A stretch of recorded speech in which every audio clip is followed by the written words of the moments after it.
I thought I had a great education. We'll call the meeting to order and open with the pledge of allegiance.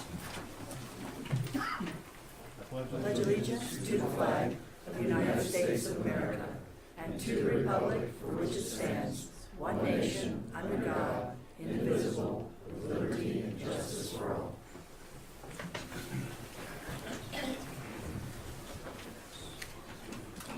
Thank everybody for coming tonight. This is the February 6th, 2019 hearing of the Planning and Zoning Commission.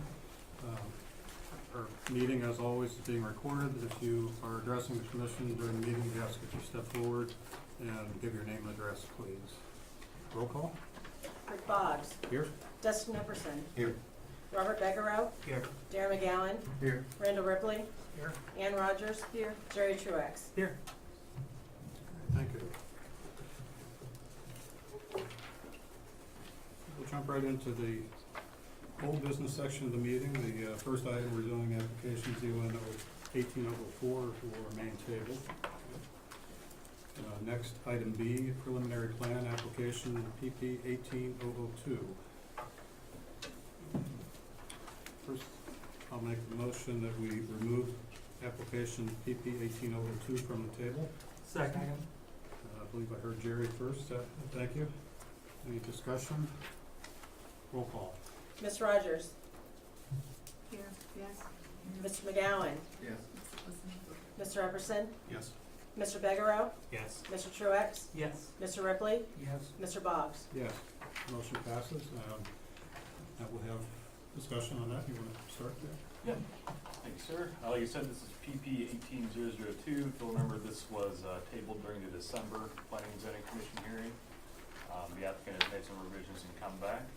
It's Grant Communities LLC, location 200 West Broad Street, approximately 49 acres. The current zoning is R10, high density residential, with a little part of it zoned as GB general business. And they're requesting approval of a preliminary development plan pursuant to section 1113.11 of the Pasco Code for the Heron Manor subdivision. If you look here, we got the area map showing the parcel outlined in yellow here north of Broad Street and west of the existing settlement. And a lot of this is sort of review from the last hearing, so we won't spend too much time on it, but it is here in case we have questions we need to refer back. 96 acres overall, 44 of that is zoned R10, approximately 5 is zoned GB. The proposal's for 151 lot subdivision called Heron Manor, and it has no affiliation with the settlement of Pataskala. And they developed this under the cluster housing regulations of Chapter 1275.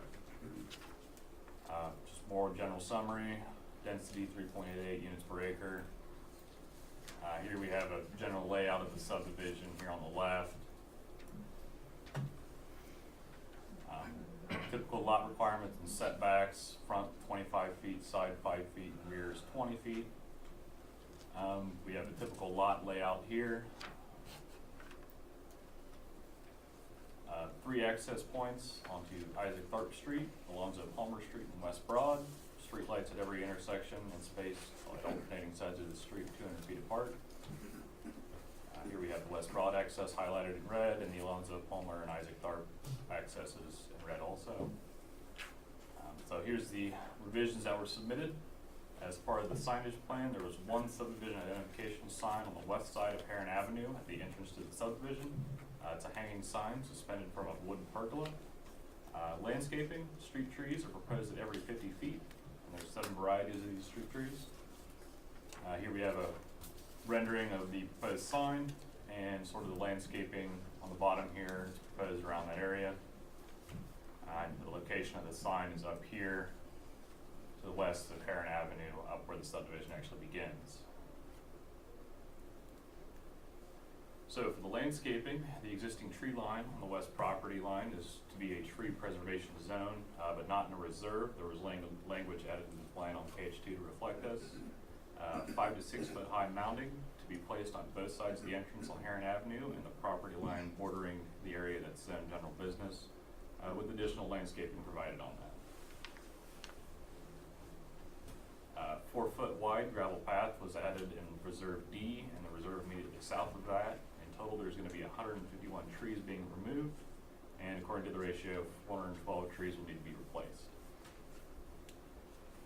Here we have an example of the landscaping plan here with the street trees, landscaping in the reserves here, and the path would be right here in Reserve D and down through the southern part of the reserve here.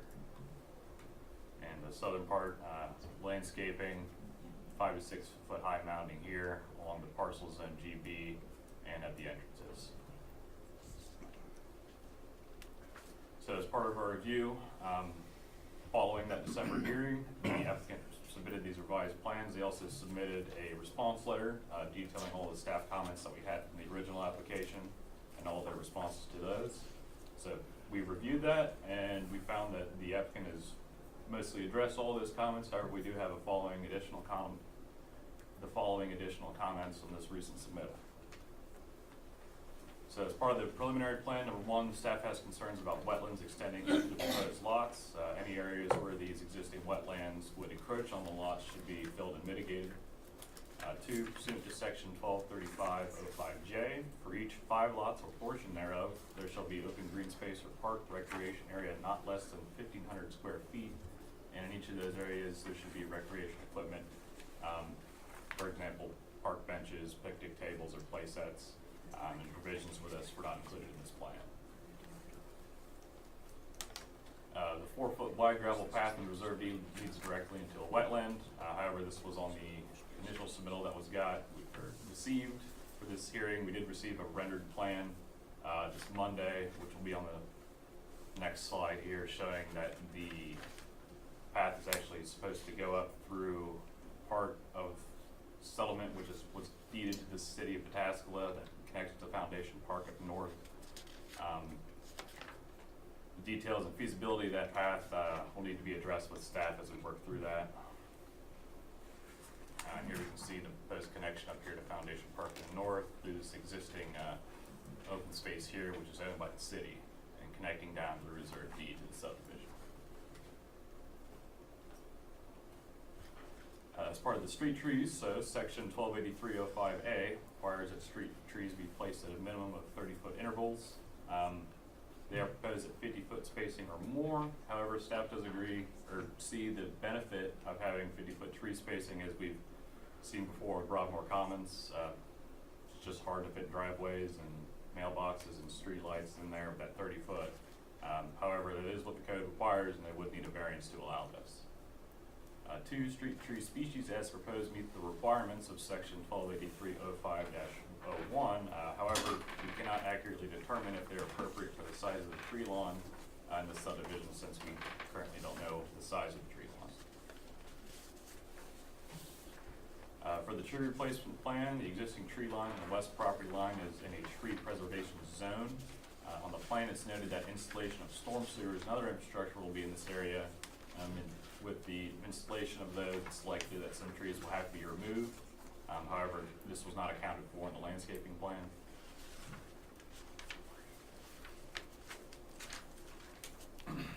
So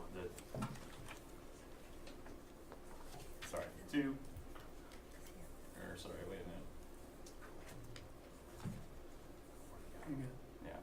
2, the existing tree line, that tree preservation zone is actually in the proposed lots. Staff believes tree preservation would be better served by having that area within a reserve.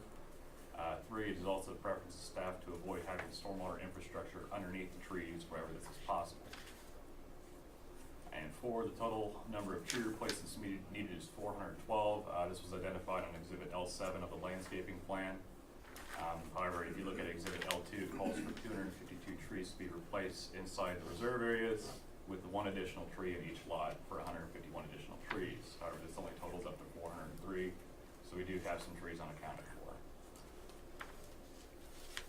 The entrance sign itself, 1283.05B8, requires a subdivision entrance sign to be a monument type. However, a hanging type was proposed. Similar thing with Hunter's Crossing, they proposed a hanging type, but however, it's required to be a monument sign.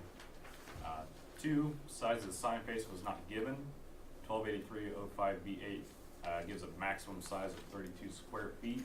However, using the scale that was given on the plans and ruler, we comes out to about 13.5 square feet. We'd just like to see this identified on the plan. And 3, we have questions whether or not the sign will be illuminated, and if so, if they can please identify that on the plan.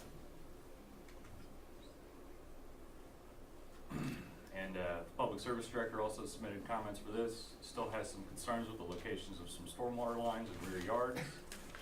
You can refer to the comments from the original hearing. Those are in your hearing packet there. Main reason for that is difficult for the city to access and maintain these once they're put in. But these could be addressed with final engineering. And number 2, the proposed phasing for Heron Manor is acceptable, but however note that a T-turnaround will be required at the northern phase line of phase 1 if phase 1 and 2 are not being built together. Here we have an example of the tree preservation zone. So there's a 25-foot strip here along the property line that will be in that zone. However, you can see that there is a stormwater line running the length here.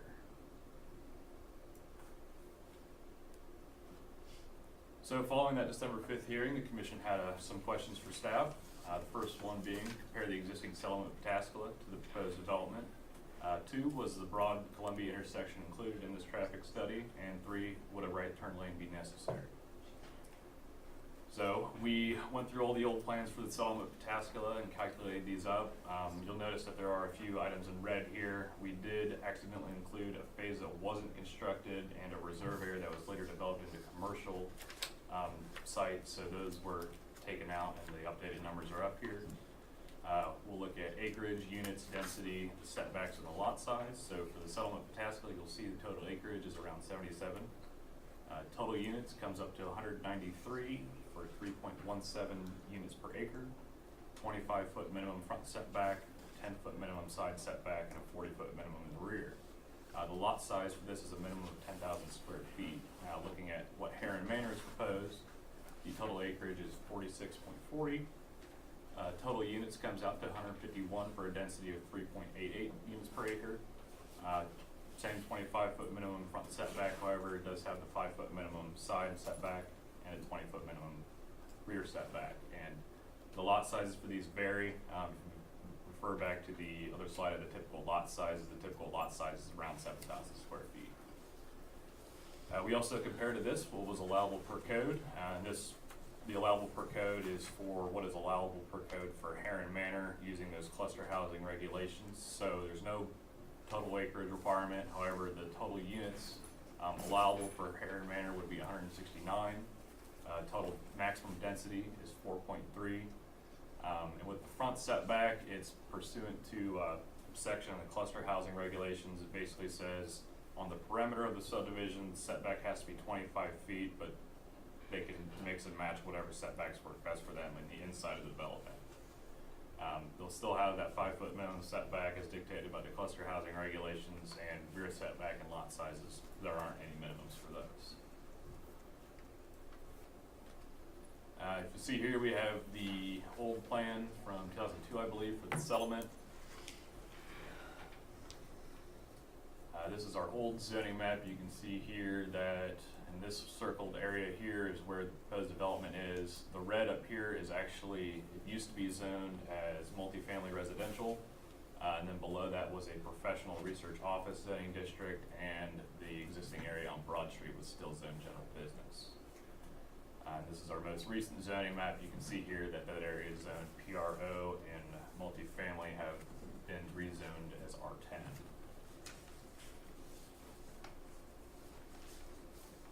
As far as the 2 other questions from the commission, the Public Service Director provided some responses to numbers 2 and 3, and he is available here tonight if you have any questions for him.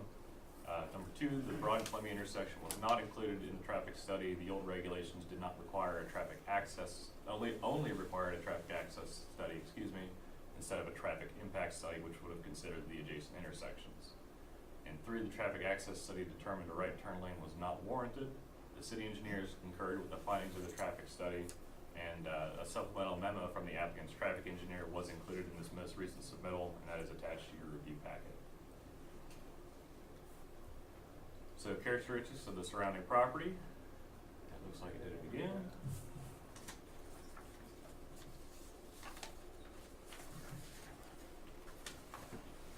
So to the north, it's zoned agriculture, which is currently farm fields and woodlands.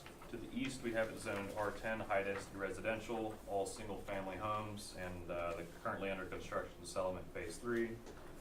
To the south is zoned M1, light manufacturing, general business, and R10, high-density residential. The M1 area is a lumber yard, GB, general business is an auto sales facility, and R10 are some more single-family homes. And to the west, we have it zoned agriculture, and it is currently a farm field.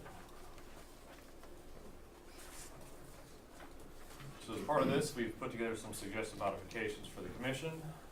Number 1, applicant shall address all comments of the planning and zoning department. 2, address all the comments of the city engineer. 3, address all the comments and questions of the utility department.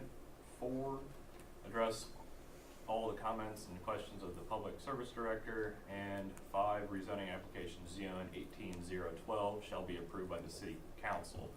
You remember the last hearing, there's also that part that needs to be rezoned from GB to R10. This ties both of those together.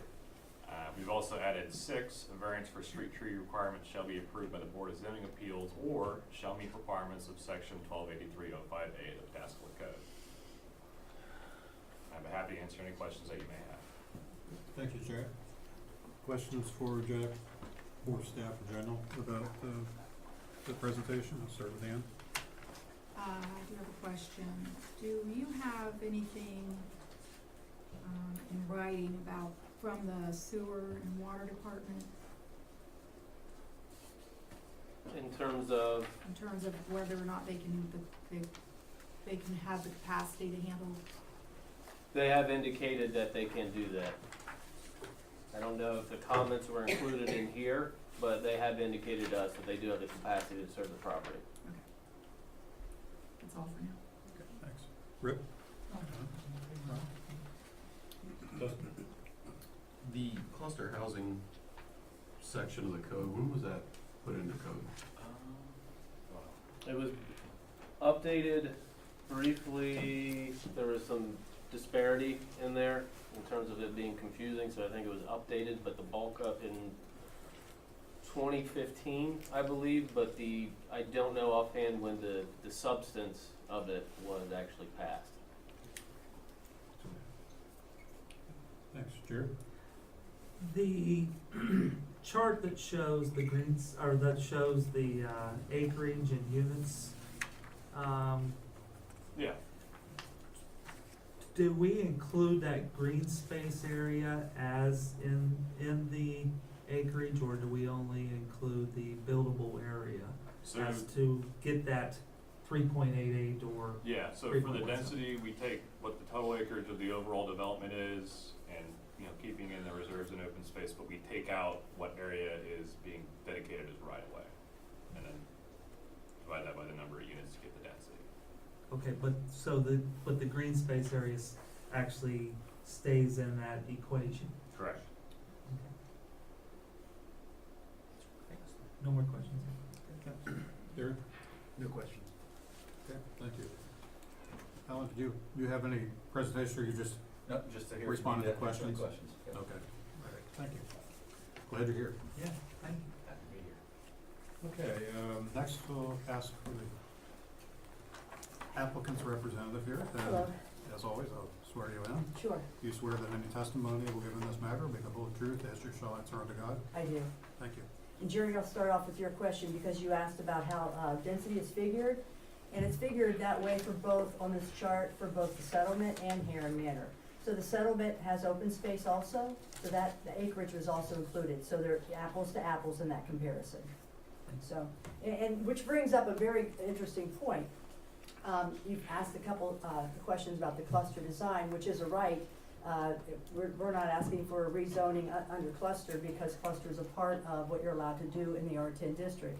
But what's important to remember is this, that, and I think you were even one that brought it up at the last meeting, Heron Manor has actually 46.4 acres. I think there was you said 49 at one point, but it's about 46.4 acres. And it has over 10 acres of open green space. The settlement has 75 acres, almost 20 more acres, and has less than 10 acres in green space, about 9. So when you take that calculation, Heron Manor has over 22% green space, and the settlement has about 12. So when you look at that and the size of the lots, that's, the size of the lots gets smaller and the green space gets bigger, and that's what cluster is all about. And that's what we have abided by. So what I want to point out first is that our preliminary plan requires no variances. We're not asking for any variance from the zoning. The only one that particularly could come up, as Jack described, was if we want a variance for the street trees because of the fact that it works better with the driveways. But we're not asking here tonight for any forgiveness for anything we're not doing outside the code, because we aren't.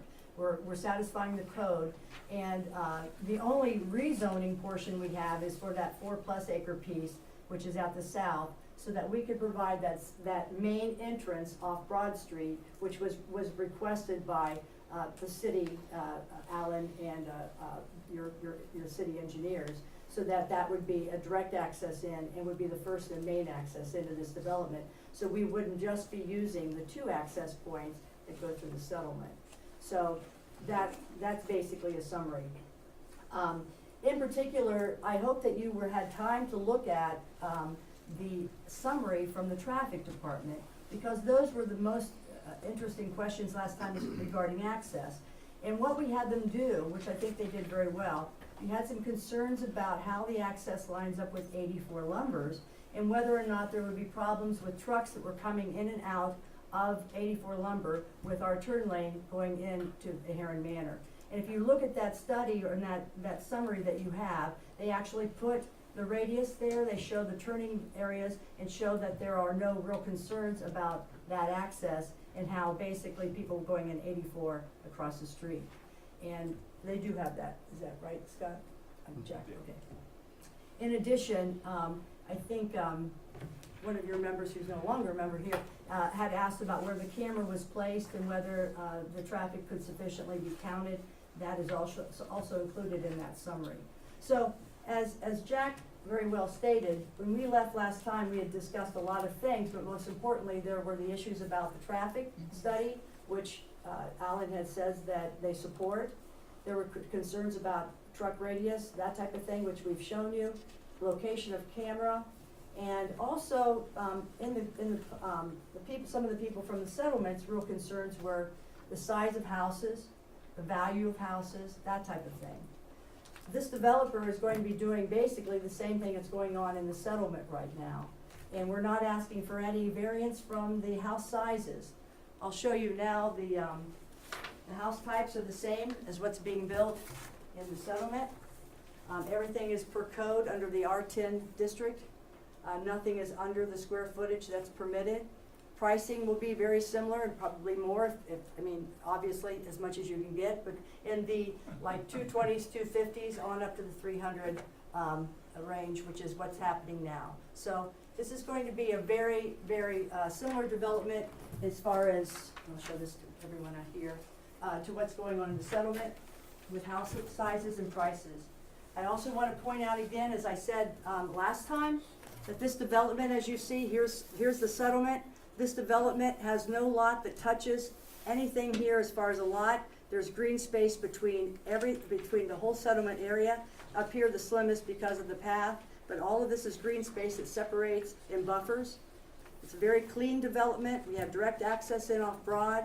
They've gone the extra mile to get that additional 4 acres, so they can make that access and also do the proper turn lane that has been required or requested under the traffic study. So if you have any questions, I think Jack summarized things. I will say too that Jack, in his summary, we have no issues with what they're requesting. Whatever he said, I won't go back through that, but we had a response letter that we'll be giving to them for the record that says that we'll be addressing all those matters. So we have no issues with those. Thank you, Connie. Thank you. Questions for Connie, for the commission members? Start with Rick. Rob?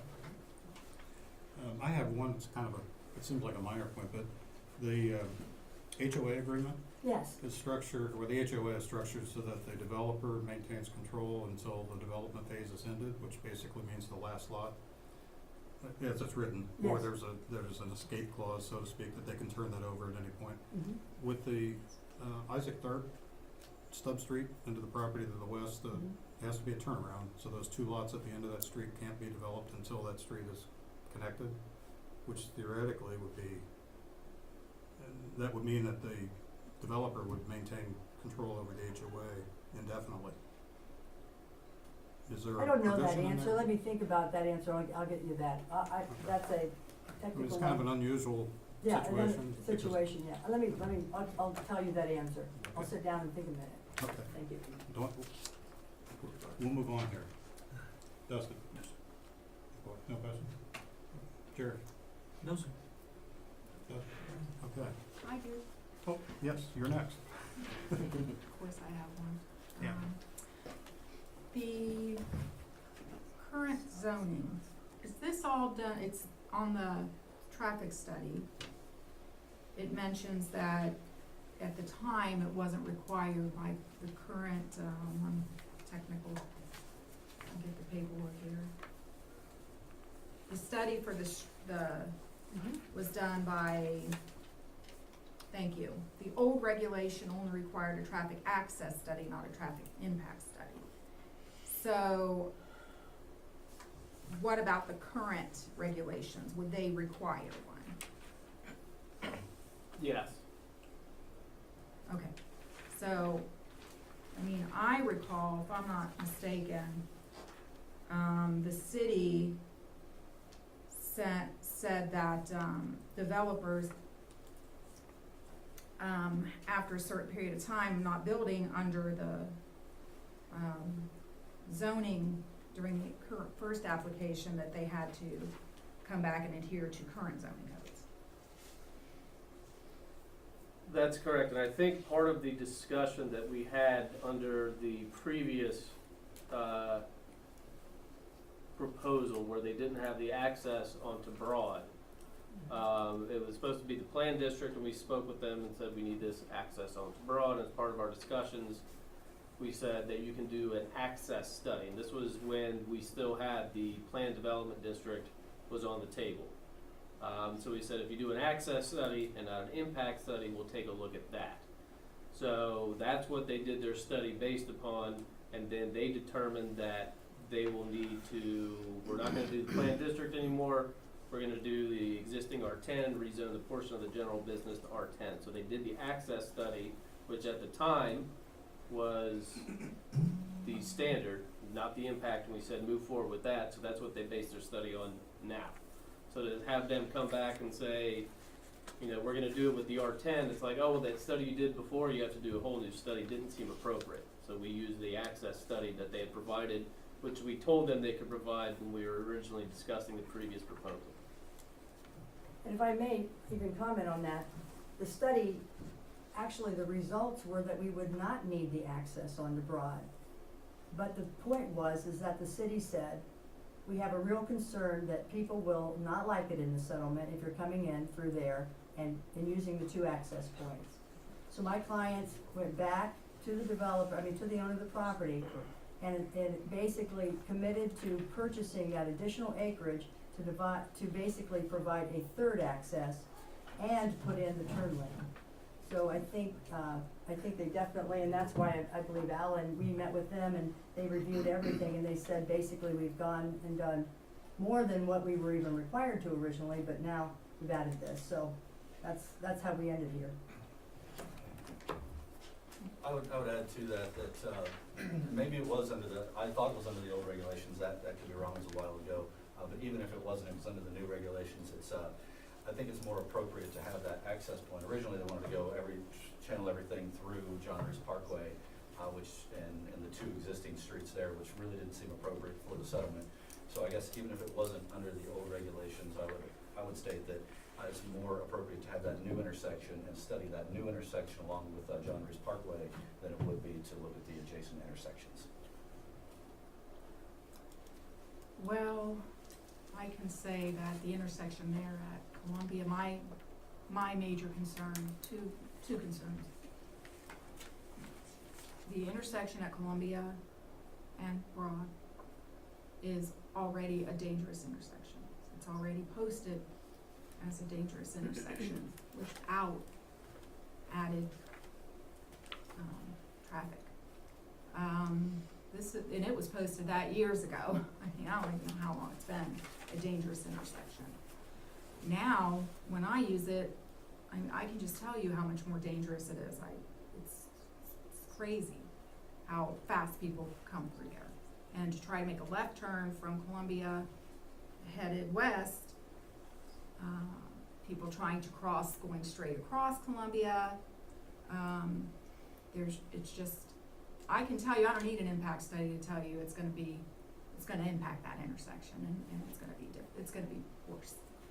So, my other concern is, I don't need a traffic study to tell me that we need a right-hand turn lane headed west into that development. I don't need a traffic study to tell me that. I can tell you that myself. I travel it. I think we can all attest to that. So those two things, I just don't know how we can move forward without having an actual impact study. I mean, with all due respect, I just, you know. Fair enough. I would say that, so currently, we did put the impact study in as part of the new regulations. However, we don't have any way, at least that I'm aware of, we're still working on finding a way to collect on that. So we don't have the impact fees that are codified or any regulations for that. So we could do the impact study, and it could say that there's improvements needed. I'm sure the developer would argue that there's already improvements needed. And then we could try, which is what we're working on, to try and find a way to put that into a percentage of how they're impacting it, but we currently don't have anything to that effect in place.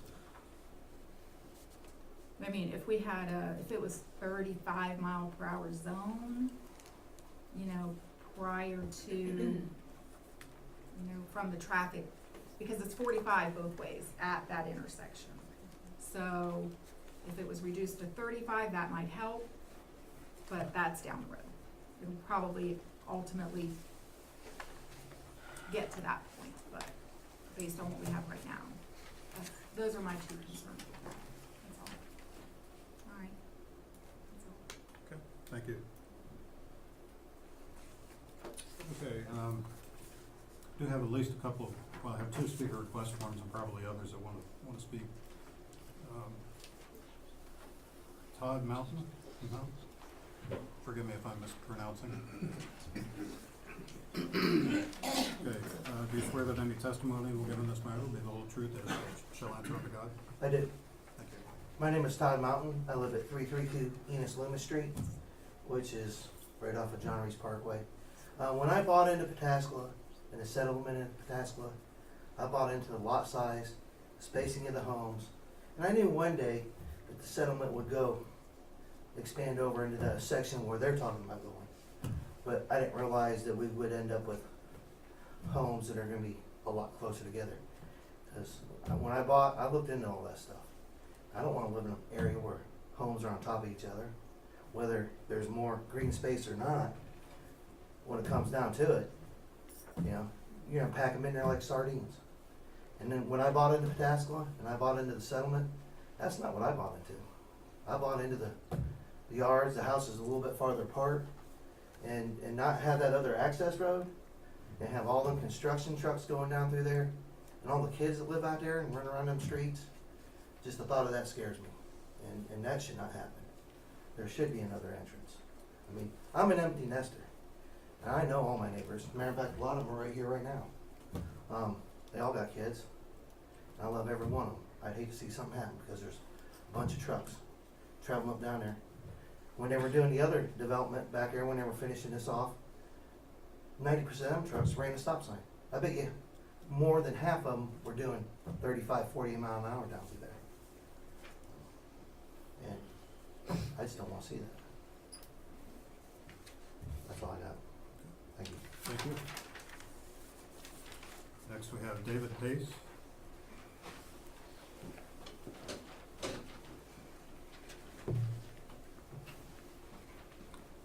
Do you swear that any testimony you will give in this matter will be the whole truth as you shall answer unto God? I affirm. My name's David Pace. I live at 377 Enos Loomis. Could you put a map up of the settlement where it is adjacent to the Heron Manor? Yeah. Thanks, I appreciate that. I live at the corner of Alonzo Palmer and Enos Loomis. So the back of my house is gonna be facing where the neighborhood is. So I want to echo what Ian Rogers said. I've got a lot of concerns about the traffic on Broad. It's already sometimes difficult to get out in our neighborhood, and we've got the turn lanes. Adding 170 more homes will not make that better on during rush hour, which is when I'm driving through and going to and from work. I've also got concerns, if there isn't a turn lane onto Broad from here, how many folks from the back of this neighborhood are gonna go through my neighborhood and through Alonzo Palmer and Isaac Tharp and cut through to get the turn lane where we are?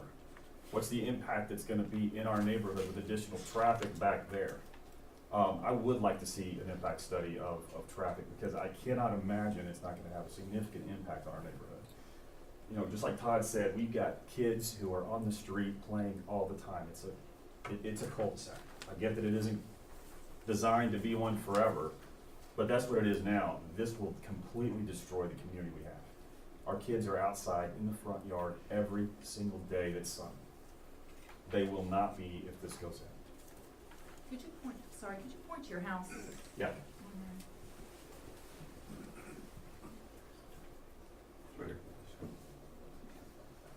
Thank you. The other concern I've got with this placement is that 5 nights a week and every Saturday morning in baseball, softball, and soccer season, their primary route, these individuals, who I'm sure will have kids, they're gonna take to get to Foundation Park, which is where I go at least a night or two every week during soccer season, and every Saturday morning, is right there. Traffic on Saturday mornings is already a problem in the settlement because of the access to the park. This will make that worse. I don't know if we've got a plan for additional parking on this side of the park. You can't drive through now. There's a parking lot just on the south side of the park. That'll be, I'm sure, more congested as well. So if there's a way we could get an impact study for traffic, I absolutely think it should be happening. And I take that route in Columbia probably 4 days a week. I can't imagine, again, another 170 houses going in and the additional flow that's gonna cause. I have the same concern. So it's difficult for me to see that the current layout of the streets is gonna be beneficial for our community and for our safety.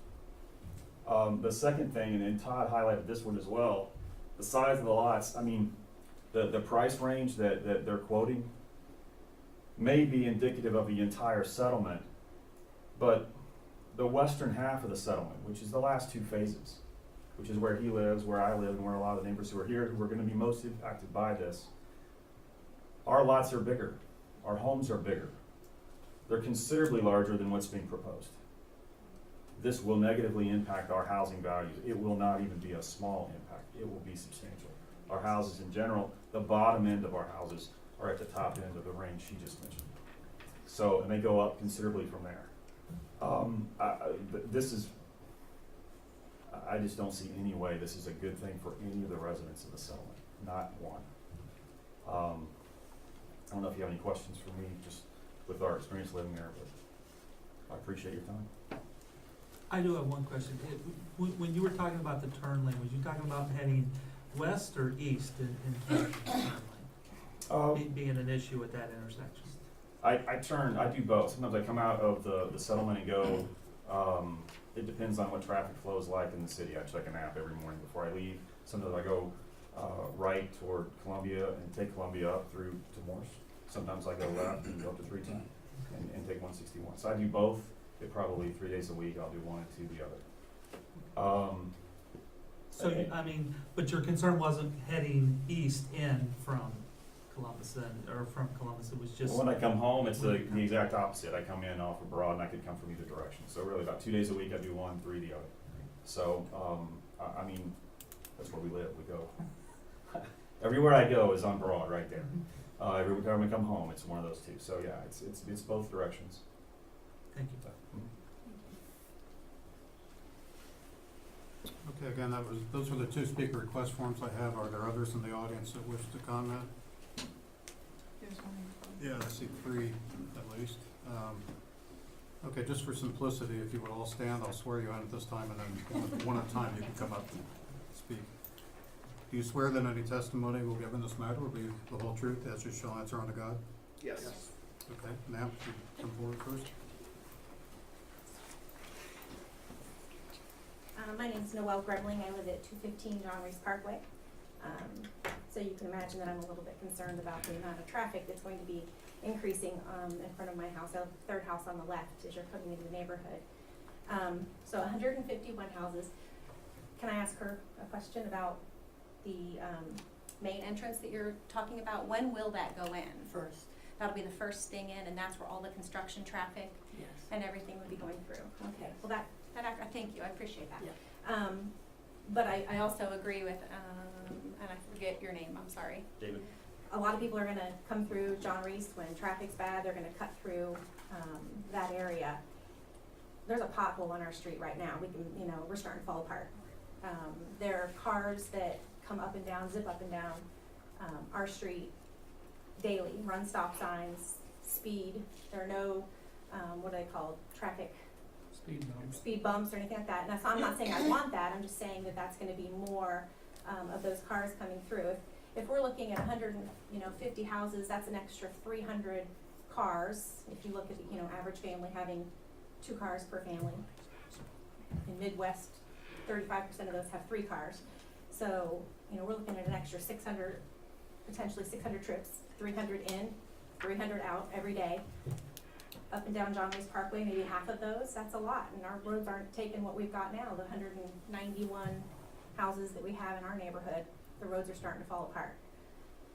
So has any study been done about how that's going to impact, not necessarily just traffic studies, but the condition of our roads over time and what that's gonna do to our city and how they're gonna maintain our neighborhood roads in the settlement?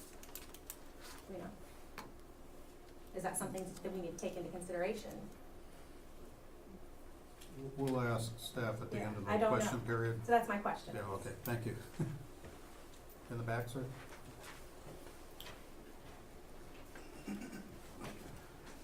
Yes, my name is Steve Fisher, and I live at 331 Isaac Thorpe. And I have a couple questions. My first question is that you mentioned about water service. We already have a low water pressure problem in the settlement. And you're putting 151 more houses in there. That's the only thing I can see is it's gonna cause more problems.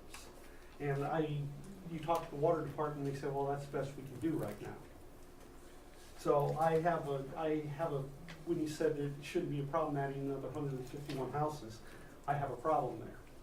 I look at the map that you had right here, that you have up here, and I look at the green spaces that they have for the access, that's supposed to be public access, but from the streets in that development, you can't get to most of that green space without going on private property.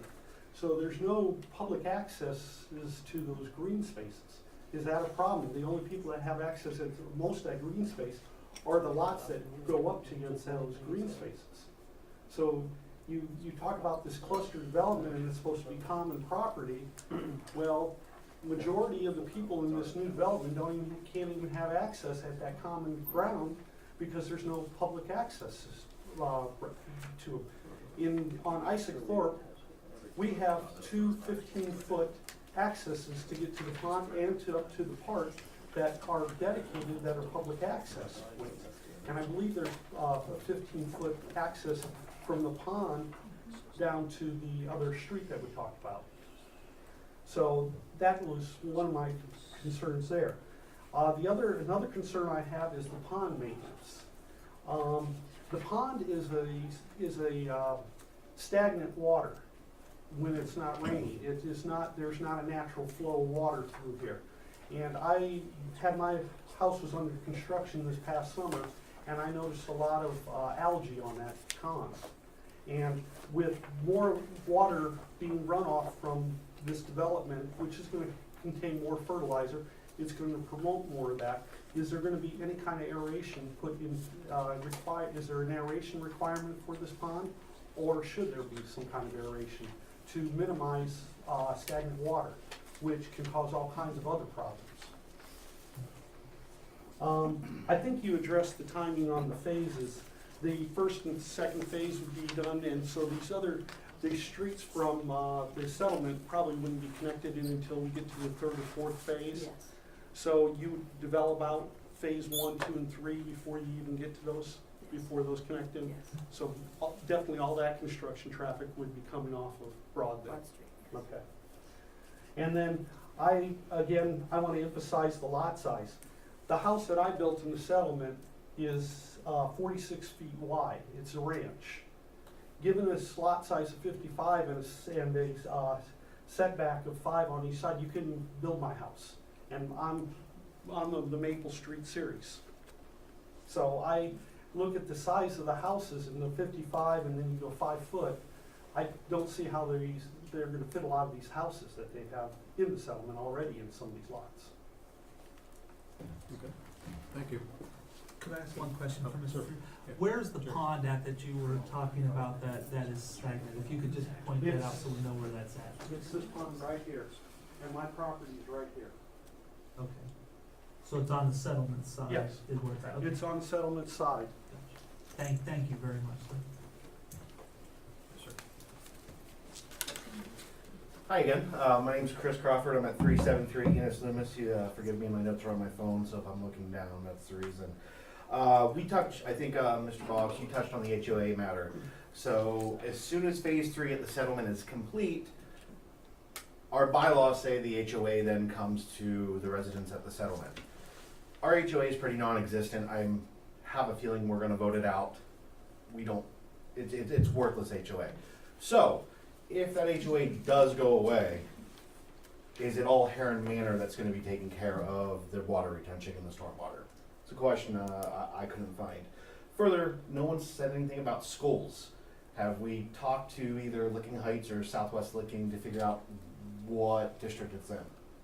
It's in Southwest Licking. Okay, for sure? And, yes. Okay. And they received, but when an application comes in, we send a copy of the application to public service, to the engineer, utilities, the schools. For any comment, we received no comment from the schools. Okay, yeah, last meeting we were unsure of the district lines, so thank you. With that being said, I'm not gonna go on about property sizes. I'm gonna be touching on more of a good neighbor stuff. My background, I work with the United States Geological Survey, and I also have an ecological background from Columbus Metro Park. So with that being said, I appreciate the tree plan they put out, using mostly natives. The trees proposed near my yard will not last in the soil or moisture conditions. I'm not sure whether their arborist or landscape engineer folks actually went out on the property and looked at the drainage characteristics, but that might need redone. For the back of my property, they have listed balsam firs and eastern white oaks, or eastern white pines. They won't live in that moisture. The clay's too dense. It won't work. Further, the reserves. Basically, in the proposal, they said it was just going to be natural succession. And after the last meeting, I did walk around the settlements, preserves, open spaces. It is riddled with invasives. Calorie pear, Japanese honeysuckle, and autumn olive is everywhere. Basically, it's not maintained. The areas that are maintained are grass. So I'm asking in the reserves, instead of a cool and warm season 4 mix be planted, a prairie grass be planted. It's an extra cost about $150 an acre. I'm sure Fisher Homes can bear that burden. Further, that will also go to the city's comprehensive plan that was just meet last month. High quality open spaces is what the comprehensive plan calls for. If we just let it naturally secede, it's not going to be high quality. It's going to be a poor quality, scrub invasive reserve. With that being said, that's all I got. So, thank you guys. Yes, Connie, if you, well, first, were there any other comments? Okay, Connie, Okay, thank thank you. Just to make a couple points. First of all, this property, we're not, as I said, we're not asking to rezone it. A couple people said something about, the first gentleman that spoke said he always expected the settlement would expand to the west. If the settlement had expanded to the west, there would be people there, probably in the same or higher density, because we're not using the full density we're allowed. We're allowed to have almost 170 houses. and we have 151. So anyone could come in now and come before you with a lot plan for 169, 170 houses, and that it has nothing to do with the fact that this is being developed by us. We're doing under the density that's permitted, just as they also are under the density permitted. So we're not doing anything that's not already permitted. Also, when they were speaking about the houses and the house sizes, they are the same houses, they are the same values. We'll get as much as we can for them, and hopefully more than what they're getting now in the settlement, if the economy stays strong. So the point is that people can say, we're afraid that they're going to be cheaper houses, we're afraid they're going to be smaller houses. They are the same houses that's being built now. And just as the economy is driving what's being built there, the economy will drive what's being built at Heron Manor. In regard to the green spaces, as Jack was even delineating, we have trails, we have access to those green spaces. Now, in regard to the different types of trees and plantings and prairie things, I think it's very interesting, your knowledge on those things, so we'll take all of that into consideration as far as how those areas are planted. Obviously, we want to make certain, though, that people can walk through them and use them, as the gentleman prior to him had suggested. Now, in regard to traffic, I want to emphasize again, the reason why we're here with a second access, a main access off Broad, and a turn lane, is because, not because our traffic access study said we had to do it, but because the city, on behalf of the city residents, said it's the best thing to do. It's the best thing to have the second access. Under the original plan that Jack showed you, this area that we are now zoned R10 was zoned for condominiums, over 10 units per acre. That second access was not supposed to be built until the commercial and the higher density was done. We said to the city, Alan, it's not supposed to even be built. We're allowed to come through the other development. And they said, no, let's go to the other thing. Let's go to the secondary access. They had to go back, they had to negotiate, they had to buy more property, and now they're putting in a second access. People from settlement will be driving through Heron Manor, as the same as they're saying we'll be driving through the settlement.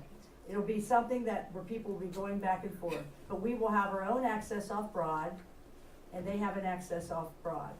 Those will become something that are used by different residents. We're not going to basically be driving fast through the settlement any more than the settlement people will be driving fast through the settlement. I imagine if I live in Heron Manor, I'm going to go down to my access where I go into the Heron Street and go there. And I wouldn't want to be fishing up all the way through to get to my house. So those concerns, I understand people have concerns of traffic, they always do. They always have concerns of access, but we've satisfied not only your engineer's requests, but we've also satisfied the studies, and we've also satisfied in our less than the permitted densities. So, and we're in the same type of houses, so that's my answers. Would you have any comment about, there were a couple questions brought up, access to the green space? Yeah, there is access to the green space. All of them do Yes. have public There's access, right? some of them there's a lot of homes, but you have access spaces that you can always get from from one of the streets. Okay, and then the retention pond maintenance or aeration? Yeah, and actually, last time, if you recall, we were talking about the fact that our Heron Manor Association contract has to be an agreement to also help maintain, which we have written and basically have that prepared for the sharing of the maintenance of the ponds. Okay. And we do, commission has a copy of that Okay. agreement, so. Yeah. The question about water pressure, I don't know whether somebody on staff would want to address that. I think that was part of the reasoning for putting the access, I mean, besides the street access, it was to complete a loop there, wasn't it? on the That's water system? correct. From the communication from the utility director, I'm not a utility guy, but it says the 8-inch water main that stops with an 8-inch valve at the southernmost portion of the development must continue south and tie into the existing 8-inch water main on the south side of Broad Street to create another water feed point to the project area, giving the department better operational control of the area. And it also has 2 8-inch water main valves be installed on the east and west ends of the tie-in section mentioned in point 1 to allow for better operational control in the area. So it's my understanding it was done to create a water line loop to assist with pressure. Okay, thank you. While you're up there, Okay. I'll go around again if Okay. people have other comments or questions. Let's start Rob this time. No, thanks. Justin? I know she mentioned with the construction, traffic will be coming in the new access point. Is there anything that the city can do or authorize to make sure that construction traffic only uses that access point, even when they get back to phases 3 and 4, in the further phases? I'm sure what we could do is construct, and, delineate signage. We've done this in other developments, delineate signage like construction entrance only. I think if we were to get multiple complaints about trucks related to the construction going up John Reese Parkway, we could probably get the police involved, start ticketing, things of that nature. So we So have we do been have able to. options if that becomes an issue. Correct, So it's not like they can just do whatever. Okay. correct. And you said that path does get to the north green space on the east side Yes. of that last Yeah, property and there? we're basically in our comments back is that we're addressing all of those features with the city, yes. Is there turning lanes planned for the new access road? Yeah, there's a turn lane when you're coming east, it would be a left-hand turn lane.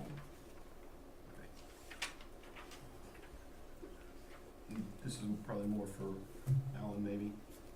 Does connection to those sediment roads, is there an option where that wouldn't happen? I guess I don't know the answer to that. It was never considered. They were stubbed to the west to be connected to something eventually. So Okay. it's I didn't know never if that was a considered. have to or if that's a, I I guess mean, it makes that's sense that it supported would for because of the multiple way it's routes. designed, right? You know, the fire department always wants multiple access Right. points, and I'd like to see multiple access points just for traffic routing and to relieve everything from just going to the collector. Okay, and then also the drainage issues on the west side they were talking about in the tree line. What are other options that could go there? So Instead of draining it there, where else can we run the? And so one of my comments is that having storm sewers in backyards is very difficult for maintenance. The storm sewer runs north to south in the backyards. I think that we might be able to configure things where we're running those along the side lots. Plan to address that in final engineering plans. And then as Jack pointed out, I think the tree preservation zone and that the storm sewers conflict. And if we use the side yard lots and do a little reconfiguration with the storm sewer, I think we can address that. And we're fine with that.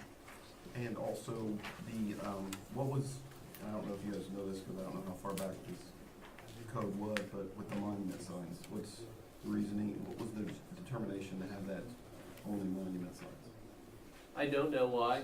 I think maybe when this was crafted, it might have been, I can only speculate when this was crafted, but typically the way it reads is that the sign has to be on a fence or a monument or on pillars. So it's kind of a vague area in terms of having the hanging sign, because You could hang a sign between two pillars. you could hang it between the two pillars and it's on a post, or it's on the pillars, but then this is on, but it's hanging. So there's some ambiguity there that, And that's what I was curious about. Yeah, If there was kind a of- specific reason why we want X because of, why, then I can understand that, but it seems like there's a lot of wiggle room there, so that. there is a lot of wiggle room. We just wanted to point out that it's not specifically on. I think if you look at the settlement sign, it's on the fence, specifically on it, where this hangs from the sign structure. A So little it's bit matter of different. Connection point. Yeah, so we just wanted to bring it up to make the commission aware. Based upon past practices, it's typically been monument on a fence or things of that nature. However, with Broadmoor Commons, they do have a proposed hanging sign, and with Hunter's Crossing, they do have a proposed hanging sign. Which is why I asked, because I Right. was familiar with those, But and those- just curious, that seems to be the direction that most, developers are going with that, and I just wanted to see, we'll probably run into this some more, so I was curious as to the history of the monument only. And the issue that arises with the need for possibly a variance, I think it's somewhat getting into semantics of what's the definition of on. But both Hunter's Crossing and Broadmoor Commons, those are planned development districts, so the variances are built in as deviations from the code. Whereas since this is straight zoning is R10, the code doesn't allow for those deviations to be granted by the Planning and Zoning Commission. It would have to go through the Board of Zoning Appeals. And also, just for my information with regards to where cluster can go, I understand it's written into the code, but I also understand that cluster's code is different from R10's code in a few respects. So what does it take for a developer to just say, I wanna do cluster, and then they do cluster? Essentially, you have to be in, it's like ag, like R15, Right. R20, R10, this is R10. So it specifically says you have to be in one of these districts, R10. But there's no being one approval of them. process to make that happen, they just Nope. submit it. So what's the point of R10's code and R20's code if anybody can just say, I wanna do cluster and that's it? Some developers may just wanna do specifically what the R10 states. It's just it's an option.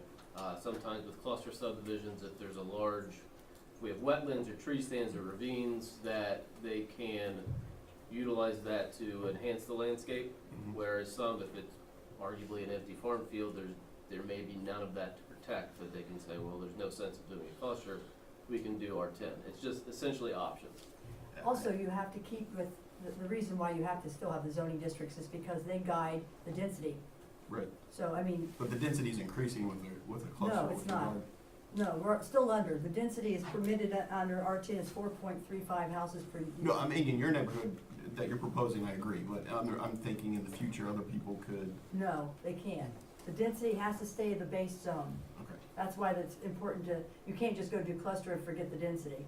You have to stick with the, whatever, if it's an R10, the R10 density, if it's an R15, an R15. I've just had a concern with the cluster since, for the past few years with that, and just concerned with the processes, and I'm sure it's not for this particular neighborhood, but maybe in the future, you know, I wanna look into how do we potentially go about putting in kind of a buffer as to if they wanna propose that, you know, let's see if it warrants in that area. You know, if it makes sense, and try to, if it is R10, let's try to keep it R10 unless there's a reason why, like you said, wetlands, trees, unique landscape, things like that, but, just something I wanted to bring up and was curious about. It seems like every neighborhood that comes through to be offered is following that cluster protocol, so, you know, before we have a city of houses on top of each other everywhere, you know, let's get some variety in there, so, that's all I have.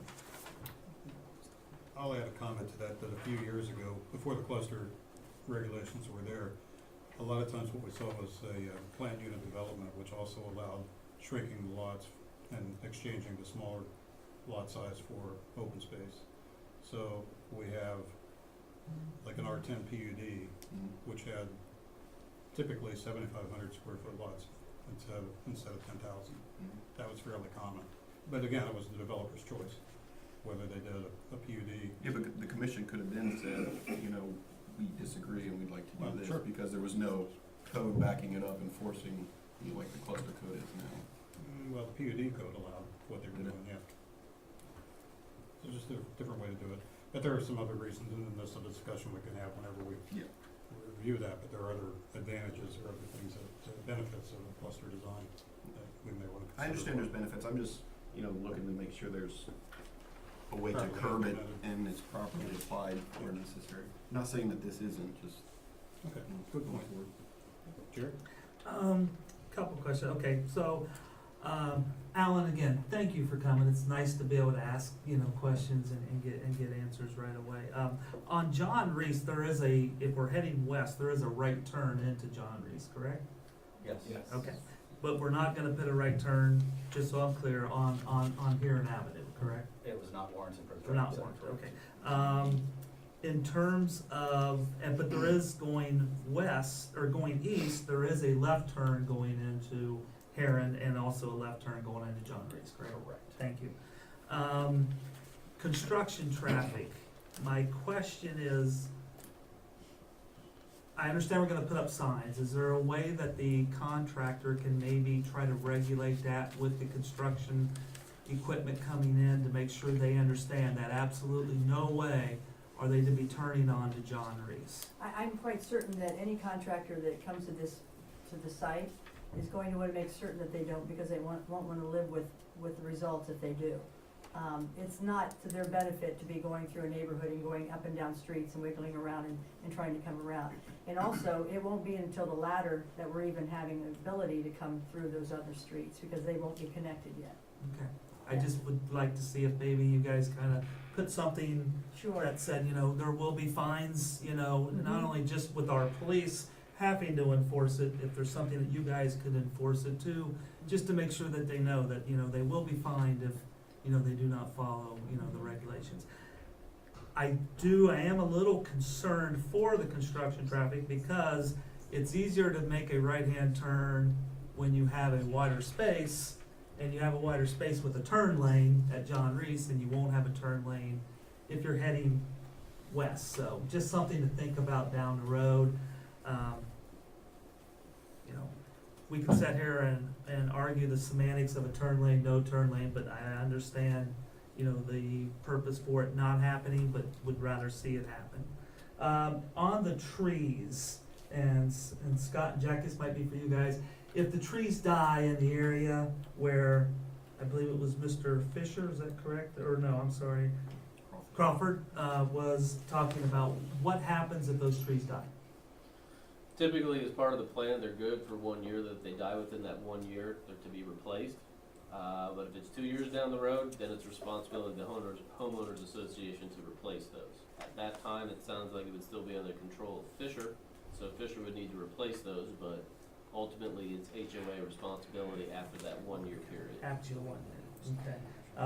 And are we gonna look at the statements that Chris talked about with the, you know, the trees that are being selected there? Can we make sure we look at that? Sure, we'll be And happy make to sure do that, you know, we try not to put that burden on the HOA, you know, 2 years down the road? Sure, be Okay, happy to, thank when we work out the engineering plans. Thank you, thank you. Other than that, I have no more questions right now. Thank you. Thank you. No, I think Jerry got them all. Thanks. Yeah. I appreciate what Dustin brought up about the cluster housing, because obviously we see this being used quite a bit, and I feel like it's not being used with the proper original intent. Can you clarify why you were using that as opposed to the R10? Is it because there's just not We are enough using the usable R10. wetland? We are using the R10, this is a misconception. Our property's zoned R10, and we wanted to have more green space. We actually have more green space. This type of a lot is actually something that's becoming much more popular to a lot more people, to have smaller lots and less yard maintenance and still have large houses. So it's not about, I know in the city of Pataskla, as you know, I grew up here, large land, pieces of land, 5-acre lots, those kind of things used to be the typical thing, and wealth was basically you have a big house and you've got a big lot, all of that. More people want nice, wonderful homes that can be large, some small, but nice homes, but not as big a yard. The cluster design works for that. For R10, we can't go above that density. We have all the other R10 requirements. We are under the 4.35 we're permitted, we're at 3.8, and we have sufficient, what Fisher believes is that there's a great market for it. These people will be paying a lot of money for these homes, and it'll be a very nice neighborhood, so.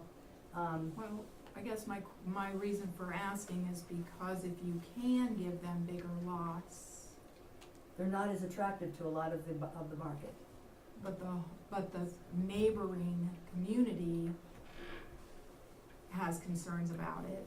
And And this is- that to me would be something you would want to consider. It does give the appearance of cheaper homes when you have smaller lots, to me. And It so can give that appearance, but there's nothing to support it, because we're doing the same size houses. And it's already in the code, the size we have to have, and they're the same size, and they're just as large as the largest ones that are going into the settlement. So we're not doing cheap you're lots. only doing it because you think it would market better to have smaller yards. Yes. That's your, And we believe it will be very attractive. not because you can't get that many homes No. with this, because of the No, we could landscape. actually have up to 169, we didn't have to have over 10 acres of green space. We could have taken away that green space and had much larger lots, but we don't want to. Okay. Well, I still have a problem with the right turn lane. I'm insisting a right turn lane headed, for, west-headed traffic. I just have to insist on it. I really like an impact study for the intersection at Columbia and Broad. I can't see where we can move forward without having the safety of our drivers as a priority. I just don't see how we can do that without verification, because we can guess, we can assume, but we're adding a minimum of 300 cars. So, just at rush hour, probably, you know. So I'm just, that's I appreciate everything you've done, and all that, you know, everyone's worked really hard on this, it's obvious. Thank you. But I still really, And we haven't guessed or assumed, we actually have the traffic information, then we went back after the last meeting and provided additional information, and we have confirmation, so. from but the impact from the- study on the intersections, we don't have.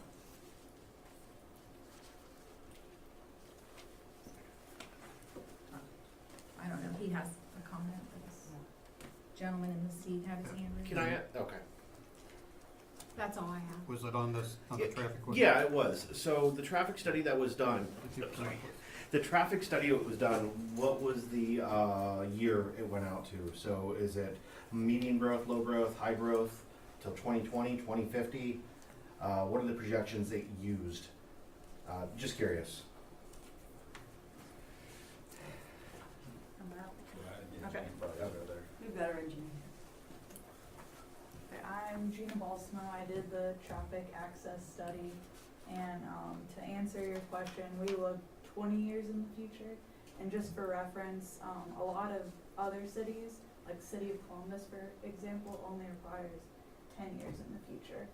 And to do those projections, we talked with MORPC, which is the Mid-Ohio Regional Planning Commission, and they help you figure out what growth rates to use for the roadway and what to expect as you're projecting that traffic out. So we projected out 20 years with growth rates provided, which are, you know, pretty, looking at them compared to other studies we've done, they're pretty conservative growth rates. And those can be seen in the traffic study. And even with that and 20 years in the future, the westbound right turn lane is not warranted. And that is using ODOT methodology that they use, and that is all based on safety and the need for a turn lane based on safety. So adding turn lanes when you don't need it can actually have negative impacts, because you think about it, you have a roadway that's 12 feet wide. You're not gonna go as fast compared if you have a road that's 24 feet wide. So it actually has a way of slowing people down. And we said that speed was a concern on this road, so having extra lanes out there that are not warranted could have this negative effect. Thank you. I think the negative effect for the residents would be road rage when they have to slow down for people turning right with no turn lane. Because it's already getting so heavily, it's just, the traffic is just already so bad, and I'm just so concerned with 300 more vehicles. I just don't see it. I mean, we live here. I mean, just,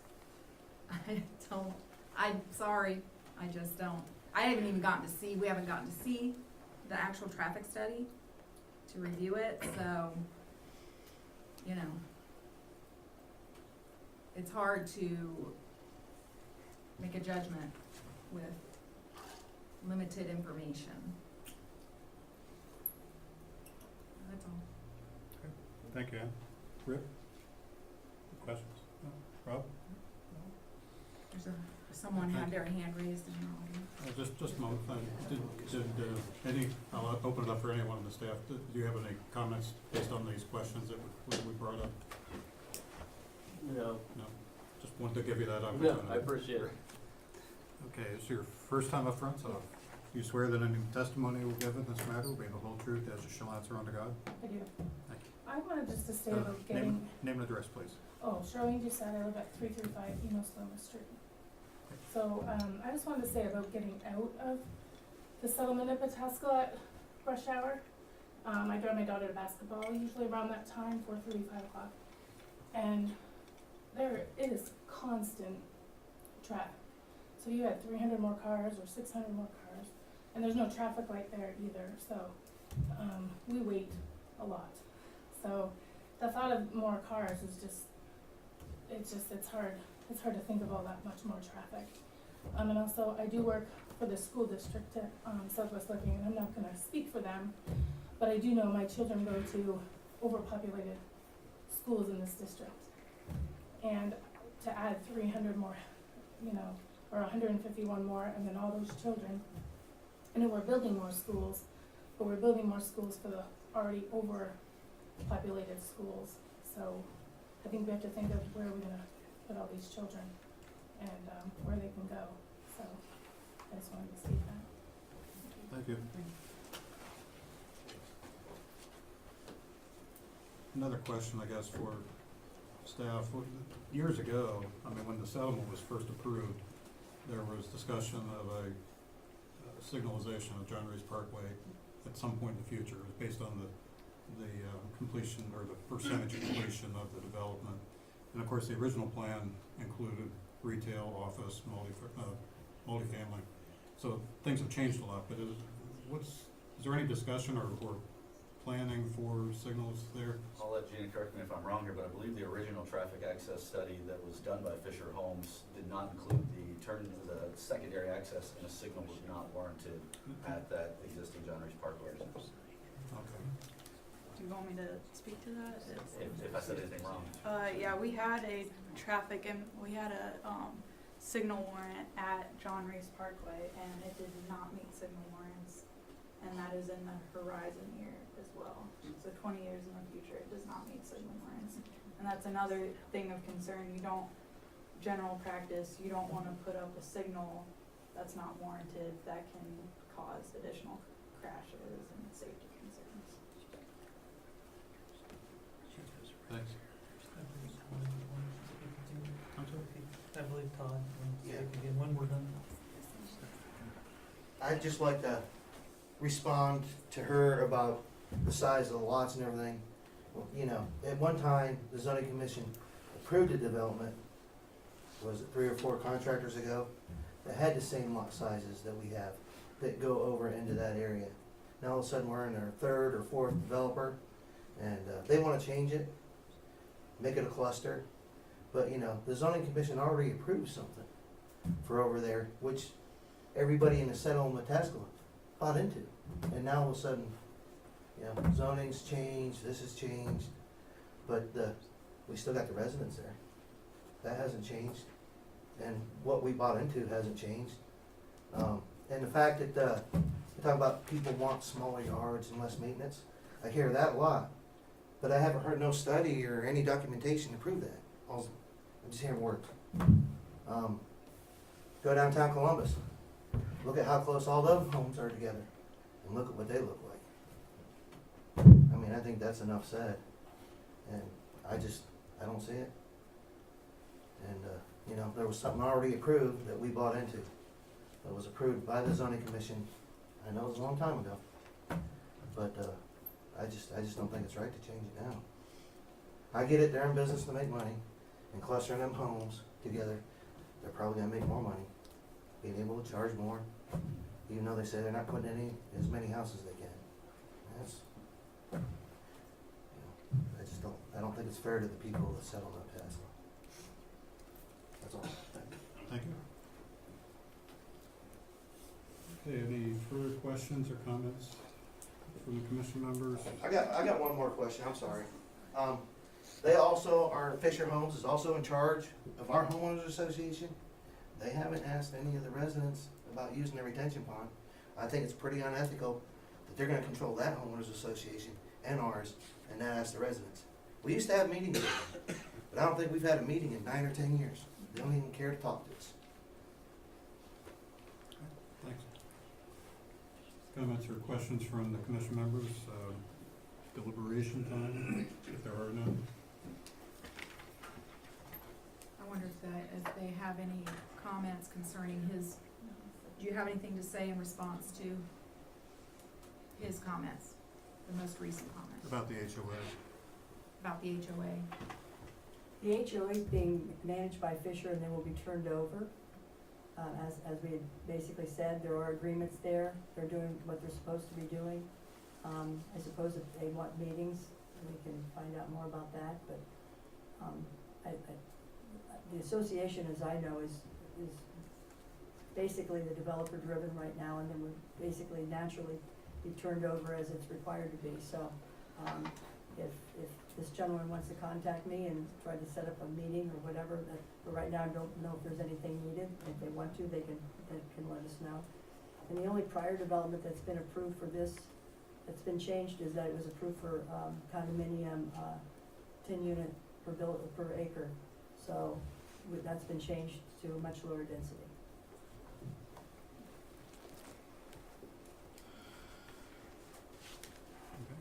Other discussion? I mean, it seems like a major topic of discussion, obviously, is the clustering, and number two, Broad Street, and I'll just put my 2 cents in for Broad Street. Broad Street's gonna continue to be a mess until there's enough population that forces the hand of, other government to widen it to 2 lanes. I mean, until Broad Street goes to 2 lanes, we can try to put a Band-Aid in this one little intersection, but then, a quarter mile up the road, we got the same issue. If you try to turn into the YMCA, you got cars flying by you, so I understand the study, and I would totally rebuke the study, because right there at the YMCA, if you try to turn left, which is just people going into the little old YMCA at this time, there's cars flying by you. If you're sitting there, if you wait more than 30 seconds, there'll be at least 5 cars fly by you, because there's no room for them to get, and they're not gonna wait. They're all gonna drive by you. So Broad Street's going to be a problem until one day it becomes 2 lanes. Obviously it is that way in Franklin County, but it's not in that way in Lincoln County. So I don't know if putting a Band-Aid on that one intersection is going to help Broad Street anyway.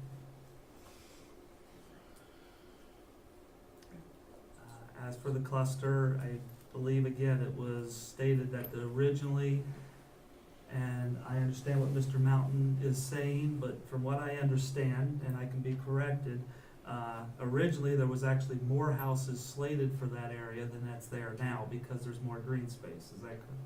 Yes. Okay. Thank you. Other discussion?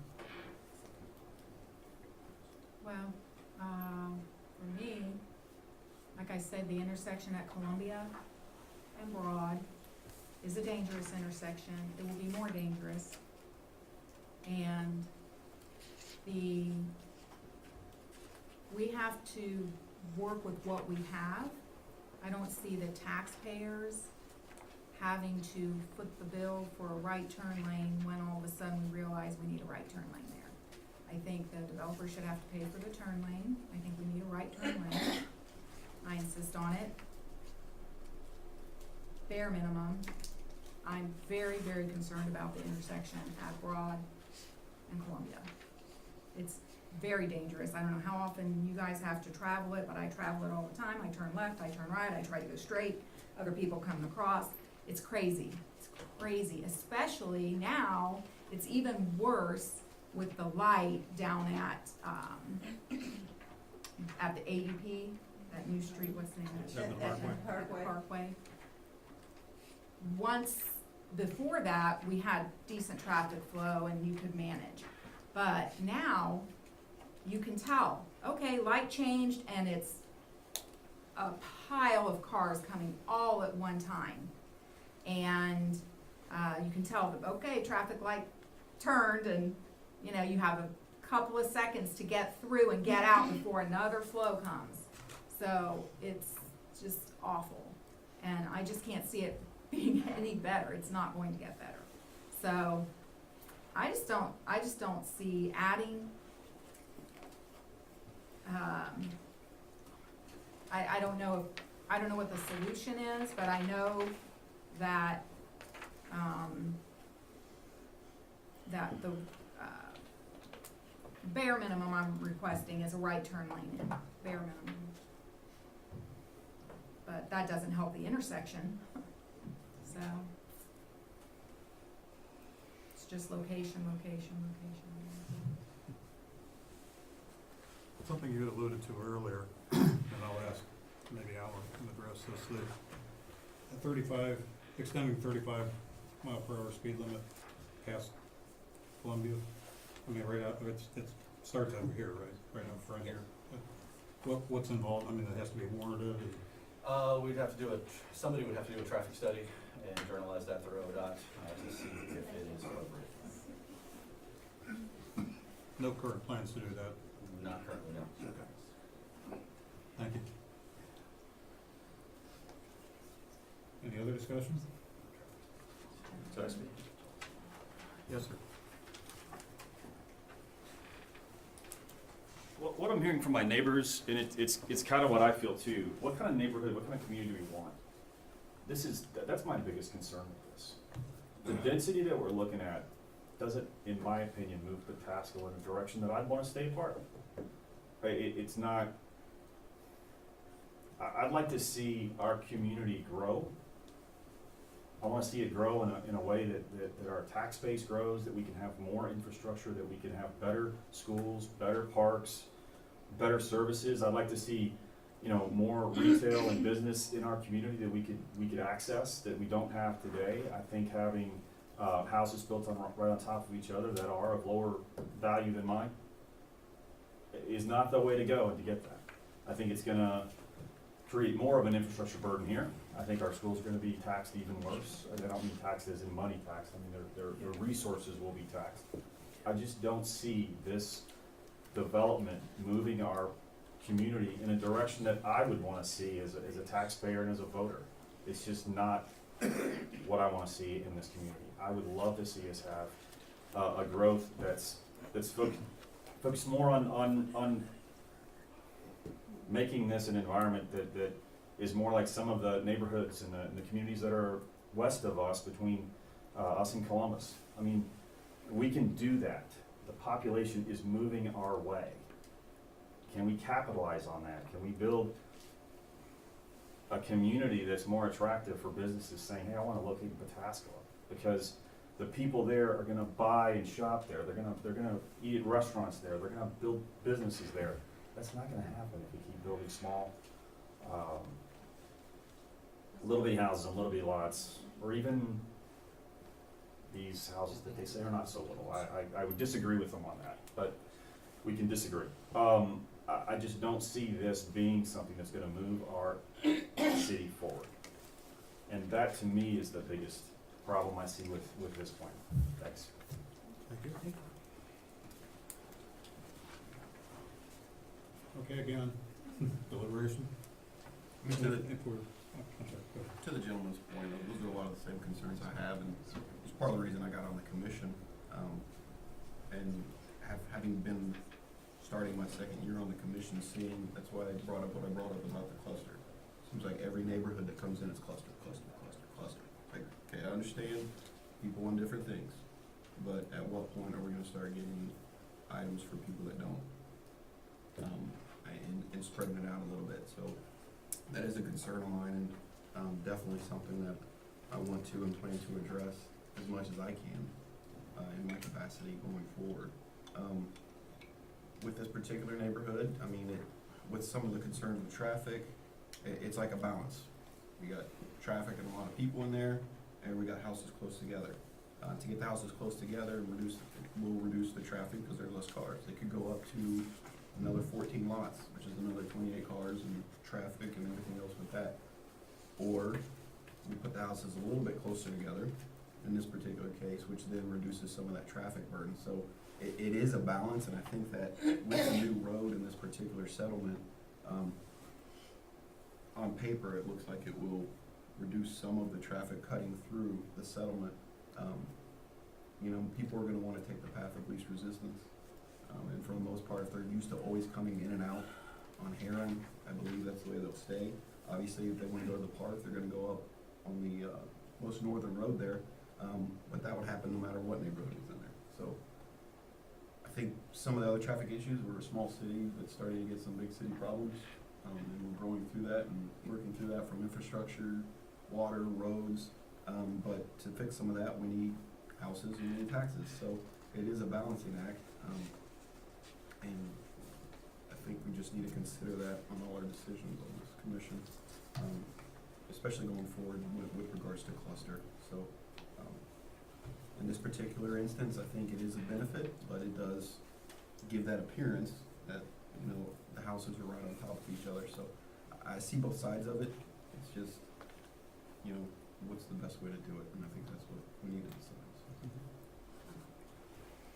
Good point. Mm-hmm.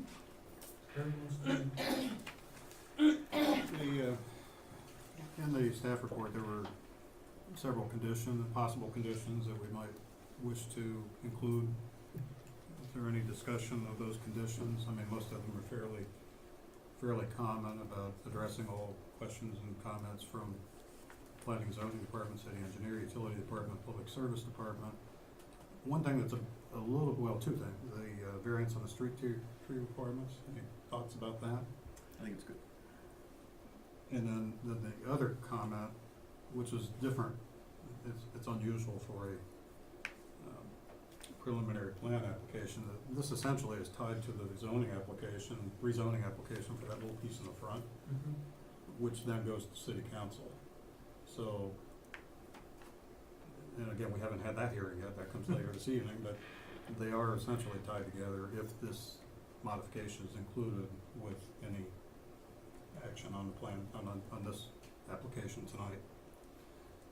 So anyway, on that discussion, is there any discussion of the proposed modifications as listed in the staff report? My one question is again about the trees and, what was brought up earlier. Does that need to be put in there? Or is that going to be covered with the list that we have here? The 'Cause I street think it was a trees very- or, No, in terms of the trees that might die, I think that's a very valid point that, Mr. Crawford brought up, and I just wanna make sure that we're covering ourselves, cause I don't like the fact that that burden could fall back on the HOA in 2 years. So I guess does that need to be put in as another, condition? if you'd like it to be. I mean, what do you guys think? I guess I'm asking the. Yes. Should be. Sure. Okay.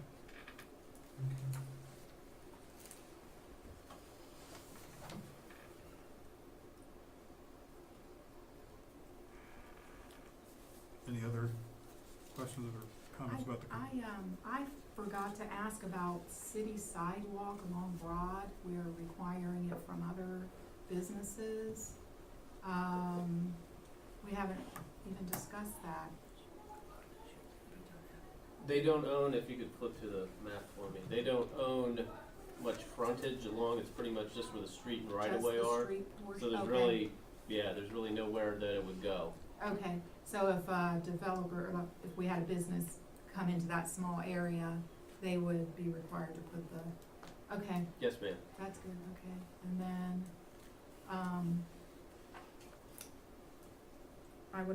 I just think we need to add a right turn lane as a condition for approval. I guess we'll need that seconded. With regards to that right turn lane, if a business does go in there, that traffic study on that intersection would be addressed again, wouldn't it? So, Yeah, they would So be, yeah. Depending on what type of business and the traffic that goes, a right turn lane could be installed by the developer of one of those properties, correct? Correct. So That's if all that, part of just natural maturation of the area and traffic and everything. that is correct.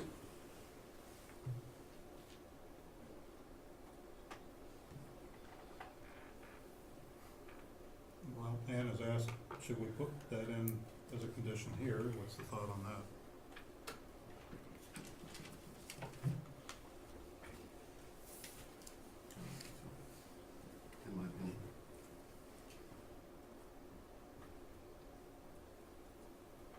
who's, if we, I'm sorry, what did they say? I don't know, what was it? He had no response or what? Oh, he, Right. oh, no, You didn't think it needed to be in No. there? Okay, No. okay. sorry, I said to him, not to you. No, I appreciate that, I just wanted to make sure, yeah, I mean, it's a difficult one, and I hear you, Ann, and like I said, Broad is a disaster from Franklin County line in. And I don't know until there's enough population, who's gonna decide to finally correct that? So, I'd also like to see the houses farther apart. If it can be done, why not? Just because it would look better, it just would look better. I hear you, and again, speaking from somebody that's lived their whole life around here, I mean, I'd like to still see 5-10 acre fields and houses on them, but, you know, I No, didn't get what I wanted I'm not back. I'm not being that extreme. You No, know, I I think the understand. neighbors there that are already established when they bought their homes had certain expectations of what would be put there. I don't think they expected that there would be condominiums as was approved before. But, so this is an improvement over condominiums, obviously, but it just gives the appearance when they're bigger lots, it's just prettier, it just looks better, it just looks, more high-end, basically. So that, along with the traffic study, I would love to see a traffic study. I mean, I think it'd be great if we could table it to get a traffic study. I'd like to read the traffic study that they have, and I'd like to,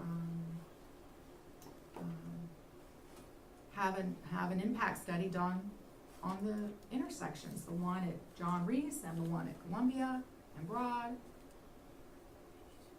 I personally, that's what I would like to see. Okay. Thank you. Anything, Rick? Are we prepared to take action on the application then? And again, I think we can vote on it, and see which way it goes. I'll entertain a motion from somebody.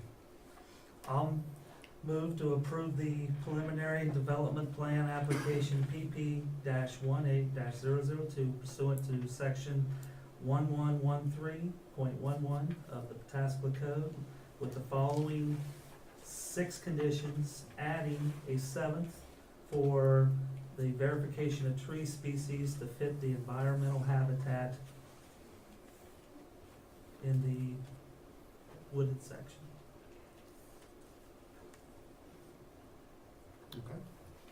Thank you. We have a motion to approve preliminary plan application PP 18-002 with the 6 modifications listed in the staff report and a 7th to include review of the proper use, or use of proper species. Yes, sir. Yeah, okay. Please will have the correct wording on that. So. Please. Okay, any discussion on the motion? I'm sorry, we're past the public comment point on this, at this point. Discussion on the motion? Roll call. I'm sorry, who seconded that? Oh, yeah, who? No one second. Do we have a second? Sorry. Thanks, Rob. Thank you for pointing that out. Ready? Mr. Ripley, Let me come back to me. Ms. Rogers, No. Mr. Begarow, Yes. Mr. McGowan, Yes. Mr. Truax, Yes. Mr. Boggs, Yes. Mr. Epperson, Yes. Mr. Ripley. Yes. Motion passed.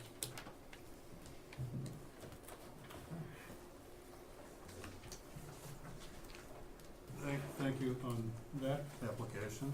And again, as I mentioned, this application for the preliminary plan is directly tied with, we had a condition tied with the rezoning application for the piece in the front. This is, item C on the agenda, zoning application ZON 1801 or 012. Need a motion to remove that from the table. Motion. Dustin has moved, so moved. Do I have a second? Second. Jerry, thank you. Roll call? Mr. Epperson, Yes. Mr. Begarow, Yes. Mr. Boggs, Yes. Mr. Ripley, Yes. Mr. Truax, Yes. Mr. McGowan, Yes. Ms. Rogers. Yes. Motion passes, and that is now on the table and open for discussion. Jack? Thank you, Mr. Lawrence. Like I said, ZON 18012, this is the rezoning for the approximately 5-acre portion that is currently zoned GB. General business to rezone that to R10. All these slides are identical to what was presented at the December hearing, so we'll kind of just move through. Let's see here. So yeah, basically 5-acre section is zone GB, to zone to R10. It's to allow for the secondary access on the East Broad. Here's what the current zoning map is. Here's what they're proposing. The line crosses roughly here. All this is zone GB right now, and they want to rezone this little shaded red area to R10 to allow for that secondary access on the Broad. Future land use map designates the area as GB, that is zone GB currently as office. That would mean the proposed rezoning is not in line with comprehensive plan. However, the need to rezone is created by staff's direction to add that secondary access.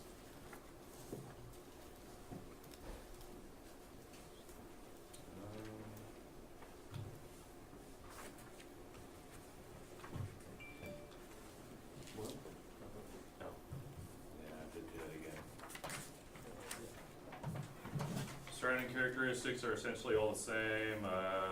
North agriculture, farm fields, east R10, high density residential, and vacant GB land. The south, M1, light manufacturing is a lumber yard, GB general business is the auto sales, R10, high density residential, some single family homes. And to the west, we have agricultural farm fields and the remaining portion that's in GB. We don't have any proposed modifications for this. If you have any questions, I'll be more than happy to answer. Thank you. Let's see, which one is it? Dustin, I think, start with you. No, sir. Jerry, any questions? Darren? No. Ann? Good. Rob? Nope. Okay, that was easy. Next we'll go to the applicant. Different application, I'll swear you in again. You swear that any testimony will give in this matter be the whole truth as you shall answer unto God? I do. Thank you. I don't have any additional information if you have any questions. Any questions for, over here? Okay, thank you. And we had no public comment requests Yeah, on you this did. one? Well, I did fill one out, just filled one out. Well, All right, again, my name, is Swarmanian. different application, I have to do this again. So do you swear that any testimony you've given in this matter will be the whole truth as you shall answer unto God? Yes. Thank you. You might as well approve this, seeing as how you approved the last one, so we don't have the truck traffic. It's a little disappointing, just because you can do it, doesn't mean you should. And, not following the plans that were already in place, whether you were on the commission, zoning commission or not at that time, I just feel that the last decision for PP-18-002 was completely wrong. And it didn't seem like you took the settlement of Pataskala and their residents who've been here into consideration. Thank you. Have a good evening. Thank you. Anybody else? Yes, ma'am.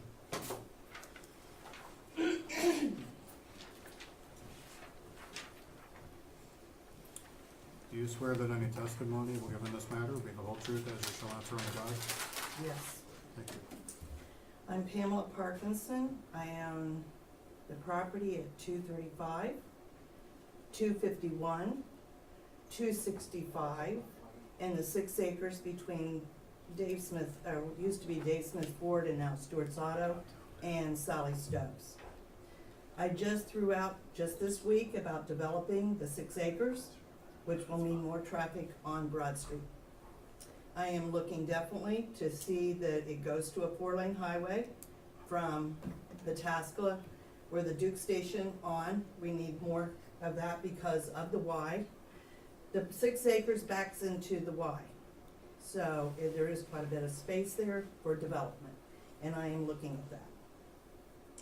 So I am very concerned about developing my business being a business zoning and having the property across the street from all my property going into high density. So I am very interested and very wise and very concerned about the development of Pataskala. I do not want it to be the dumping ground of everybody else, which other towns around us are doing. We want to develop it in a good manner with a prosperous look. So I think we need to re-look at developing it into high density. Thank you. Thank you. Okay, no other comments I see. You care to address either of those comments? No. Thank you. Commission members, discussion. Jerry? I'm kind of excited about what was just said though, because that will lead to the, the possibility of widening that whole section as we talked about. I mean, that's exactly what we need. Thank you very much for your statement. Offhand, what's the distance between Broad Street and the piece that we're zoning now, or asked to be rezoning now?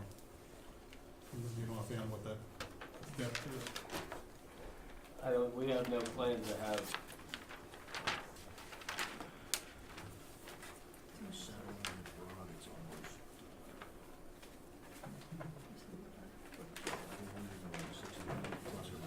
About 450, 60 feet back. Okay, thank you. So that still remains general business? Yes, only the Would roadway, eventually, only the roadways. There's a roadway and then there's the R10. right. I guess conceptually, it's similar to, over by AutoZone and Kroger, where the residential starts so many feet off Broad Street, Mm-hmm. and there's commercial space up Commercial there. space. The distance may be different, but same concept, basically.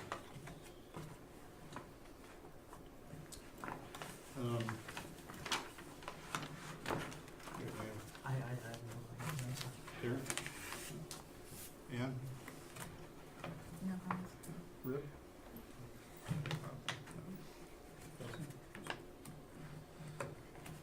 Okay, if there's no further discussion on this again is a request for rezoning, which goes to the council for approval. But, if there's no further discussion, do we wish to take an action tonight? And if so, I'll entertain a motion.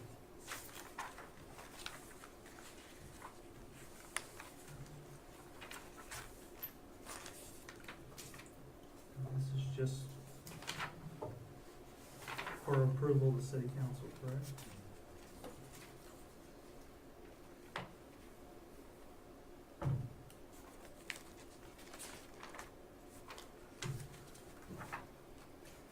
I move we approve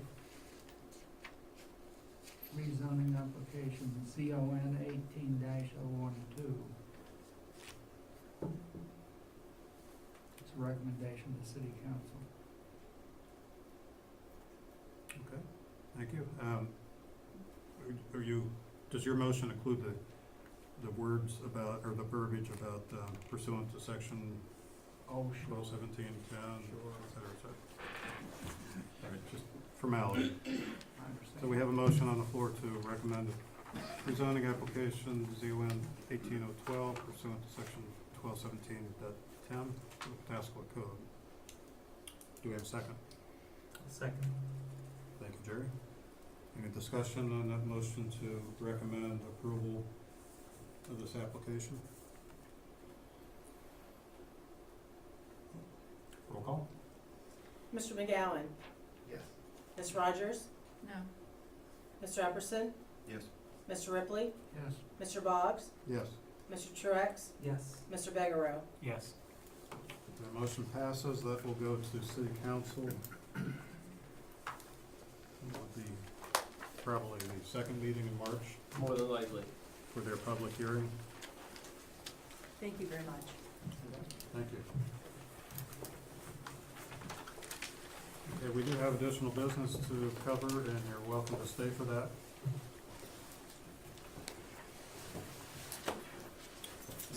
Moving on the agenda. Item 5, new business, we have none listed. Nothing's come up since the agenda was printed up. Correct. Okay, any other business, item 6? Should we, I mean, it seems like to me like this tree code where we've gone from the 30 to 50, I mean, is that something that we should discuss, you know, a little bit further, or is it just a non-issue that it makes sense, you know, when we're changing these, or is it just give us the flexibility to change it? Is there anything we need to kind of document, or is it just okay the way we're going? In what regard? Well, I 'Cause mean, we keep saying, okay, yeah, and I understand the whole point for, you know, not making them at, you know, 30 feet, making them 50 feet. Is there anything that we should have, you know, that is stated in, you know, in our, Should we make it 50 feet? should we make it 50 feet? Yeah, I mean, or is it, are we okay with what we're doing is my question. Well, there's two different ways we go about it. So if it's a plan district, which is typically what we see, that could be just a deviation written into the plan.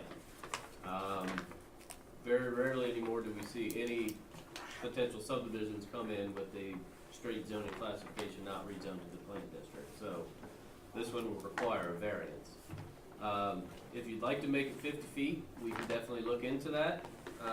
But it's kind of at the pleasure of the commission in terms of what you'd like to do. We can research other communities to see what their tree spacing requirements are. And we were seeing a lot of the smaller cluster style lots that I think you're gonna be seeing the request for 50 more than the 30. But again, it's at the pleasure of the commission in terms of the direction you'd like to give staff.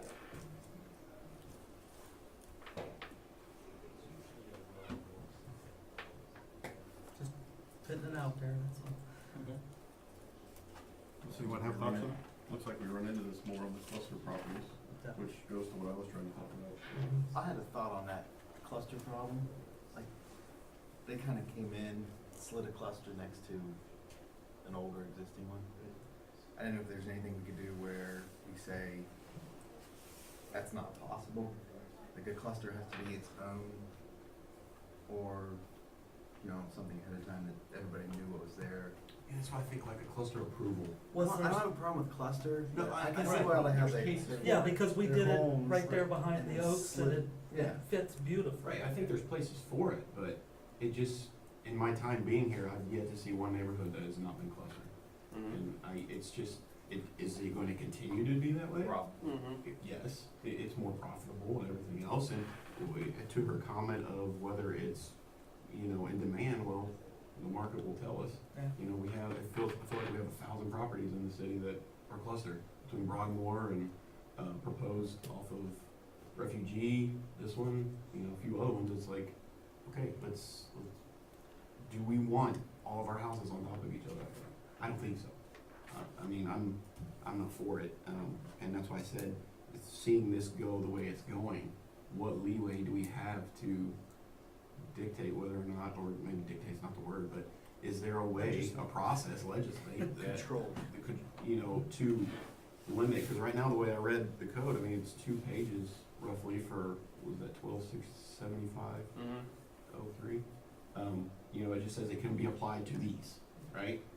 It may be applied. Yeah, you're not going over the density level, but with regards to appearance, you know, it's just like. And unfortunately, everything small there. lots have a tendency to go down. Yes, I agree. I agree. The houses, That have again, potential. and I understood the Closer to the road, everything. I understood the one gentleman's comment, but the houses are a lot different than the ones that were being talked about. I think it's a great question, Dustin, and My suggestion would be we now have 2 of them that are gonna be happening. We have one that did happen there on 310, there behind the oak. What I think we may need to do is take a look at these after they're done and see what we think. Cause I think it's a great question. I mean, we've increased green space. But who's using? No, I agree. No, I agree. Who's gonna use the green space? I mean, it's a great story, just like we reduced the amount of houses, but I think it's a valid question that maybe after these 2 are done, we take a serious look at how they affected. The problem is that you're not gonna realize it 10, Right. 50 years. Well, but I mean, these are, well, that's true. I mean, Cause it may be nice for a while. but at least they're gonna start laying them out and we're gonna have a good idea what it's gonna look like. It'll probably look good for a while. You got, when people start parking on the street, you got, I mean, there's barely, cause you've got driveways closer together, you know what I mean? There's just, and then you start restricting which side of the street because of fire hydrants, and then it just to me, it's seeming like it's adding 2 more problems than it's fixing. And yeah, if people like that, that's fine, I'm not saying do away with them altogether, but, you know, when everything is coming in, just in my limited experience on the commission, to me, I'm starting to see an issue with it.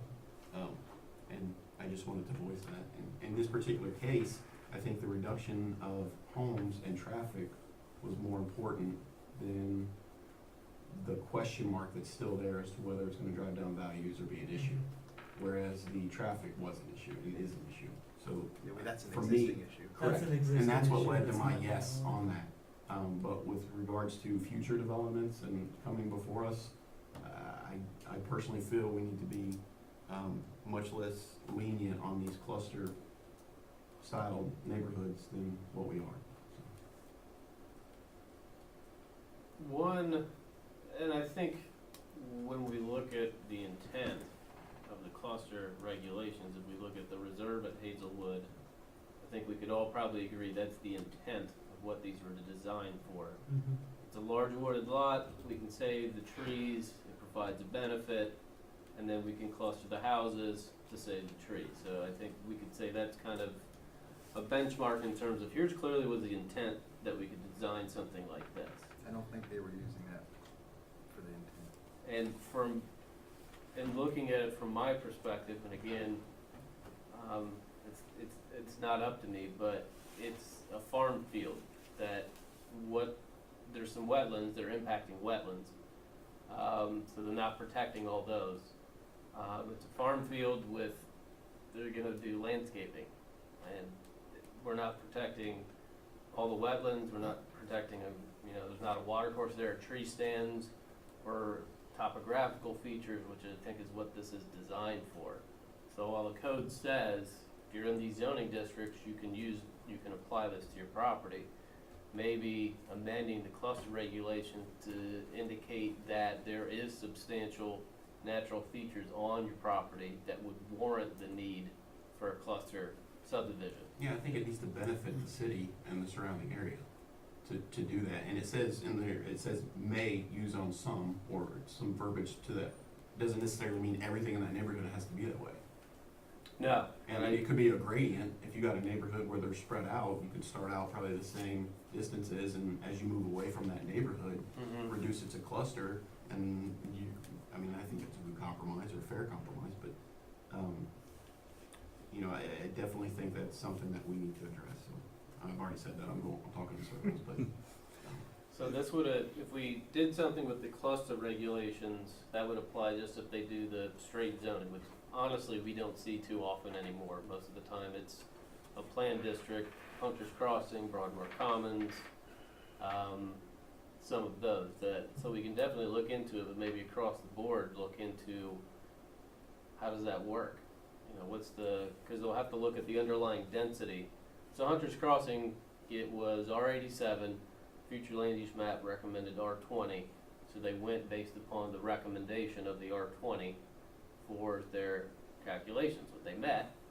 And on there, they protected wetlands, they had a tree stand, so it's a little bit more, I think, in line with the general intent. Granted, they didn't specifically use the cluster regulations for that, but I think it's a little bit more in line with the intent of what they were written for, whereas we look at this one, there's nothing that they're really protecting that adds benefit.